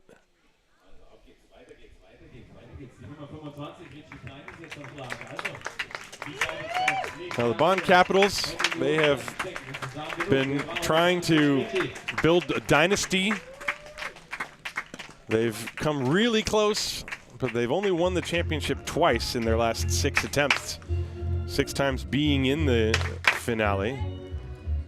But they certainly have built a strong team that has played well year in and year out with a central core of players like Eric Brink and Wilson Lee and Daniel Lamhunt, Danny Lankhorst. The pitch is low and outside. In the past, they had guys like Max Schmitz and, of course, Zach Dodson, who was so huge for them in the past several seasons and then unfortunately injured this year. There's a strike. So for them, I think none of these series are ever easy, even if a team is used to winning. You can never take the next victory for granted because it might not come. There's ball 4. So Klein is aboard. And so the Bonn Capitals, 2 more outs, and then they will move on to the next round. Move a little bit closer to towards their goal to defend the championship. The Haar Disciples, their season started abysmally. That's the only way to describe it. The pitch is up and in to Neil Schmidt. They started 1-6, but amid lots of personnel changes, there was an import player that showed up for 2 games and then decided to leave. There's a drive to center field, and Llewellyn is over. He makes a jump and makes the catch. That's out number 2. And the Disciples fought and clawed and scratched their way back, and thanks to the incredible pitching, those 66 strong innings of Steve Norell, that even put them in the position that they are right now to make this a close game and give Bonn a run for their money. The Disciples, they mentioned they started 1-6, then they went 9-8. They beat some of the best teams, including Regensburg and Haar along the way. They beat Bonn in game 1. But they're 1 out away from the end of their season here, and it's Patrick Music going to step up to the plate, and that is a strike. Music, the boy from Tennessee, from Tullahoma, Tennessee. I hope I'm pronouncing that correctly. And he joined the team mid-season and was a valuable pickup for this team, really solidified the defense. There's a wild pitch that will put Klein at second base. 1 ball and 1 strike. And Music's first time playing baseball in Germany. He's proved himself to be a solid hitter, and he fit in very well with the team. And all in all, the Disciples had to really fight hard to even make it to that 10-14 record to match 4th place and make their way to the playoffs. As Brink, I think, wanted to find out from Ahrens what signs he's going to go through. But anyway, 1 ball, 1 strike to Music. There's a liner to center field. We're not done yet. That's a base hit. And stopping at third base, Richard Klein. And now, wouldn't you know it, the tying run's going to come to the plate. Patrick Music, 3 hits and 5 at-bats in this game, each one solidly hit. A solid line drive into right center field, and now Simon Lechner.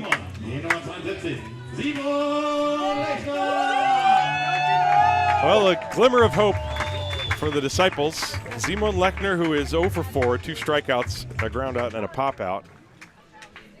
But he represents the tying run at the plate, and the pitch is inside corner for a strike.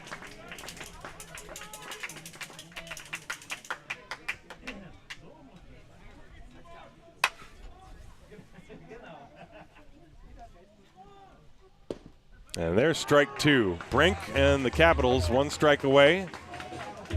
Lechner trying to somehow extend this game to give Nate Thomas a chance. Nate Thomas in the on-deck circle. 0-2. Brink has the sign. He comes set. And the pitch in the dirt, and a very good block by Ahrens. Not that it really would have mattered if a run scored or an advance. Trying to throw that back foot slider to Simon Lechner, and he did not swing at it. He swung and missed at one of those from Murata earlier in the game. 1 ball, 2 strikes. And a swing and a foul tip, strike 3. The ball game is over, and the Bonn Capitals have won by a score of 8-5, and in so doing, they win the series 3-1. They will continue and move on into the semifinal for the Bundesliga here in 2023. Congratulations to the Bonn Capitals as they will move on. Fantastic pitching by Toru Murata. He went 6 2/3, and he will get the win. Eric Brink will get a save. Final score 8-5, and for the Disciples on their side, they also put up a good fight. Daniel Wolf, 5 1/3 innings of gutsy pitching. Then Adriano Penskover inducing that double play. Steinlein, Jan Endriat on end, and the difference in the game was the 3-run home run by Wilson Lee.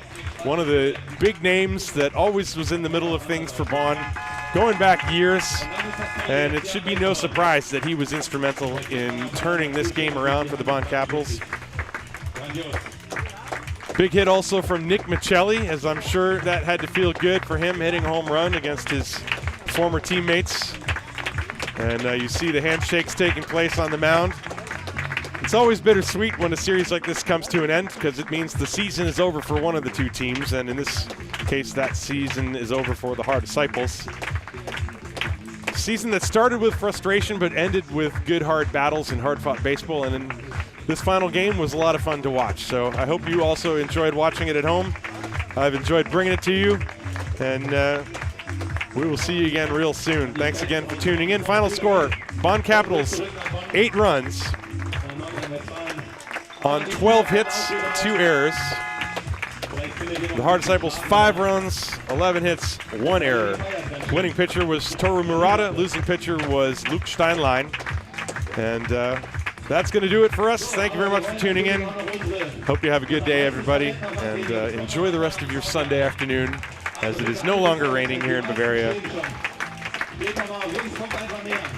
This has been Haar Disciples Baseball, brought to you by Wildbräu Brauerei. the Wildbräu Brauerei.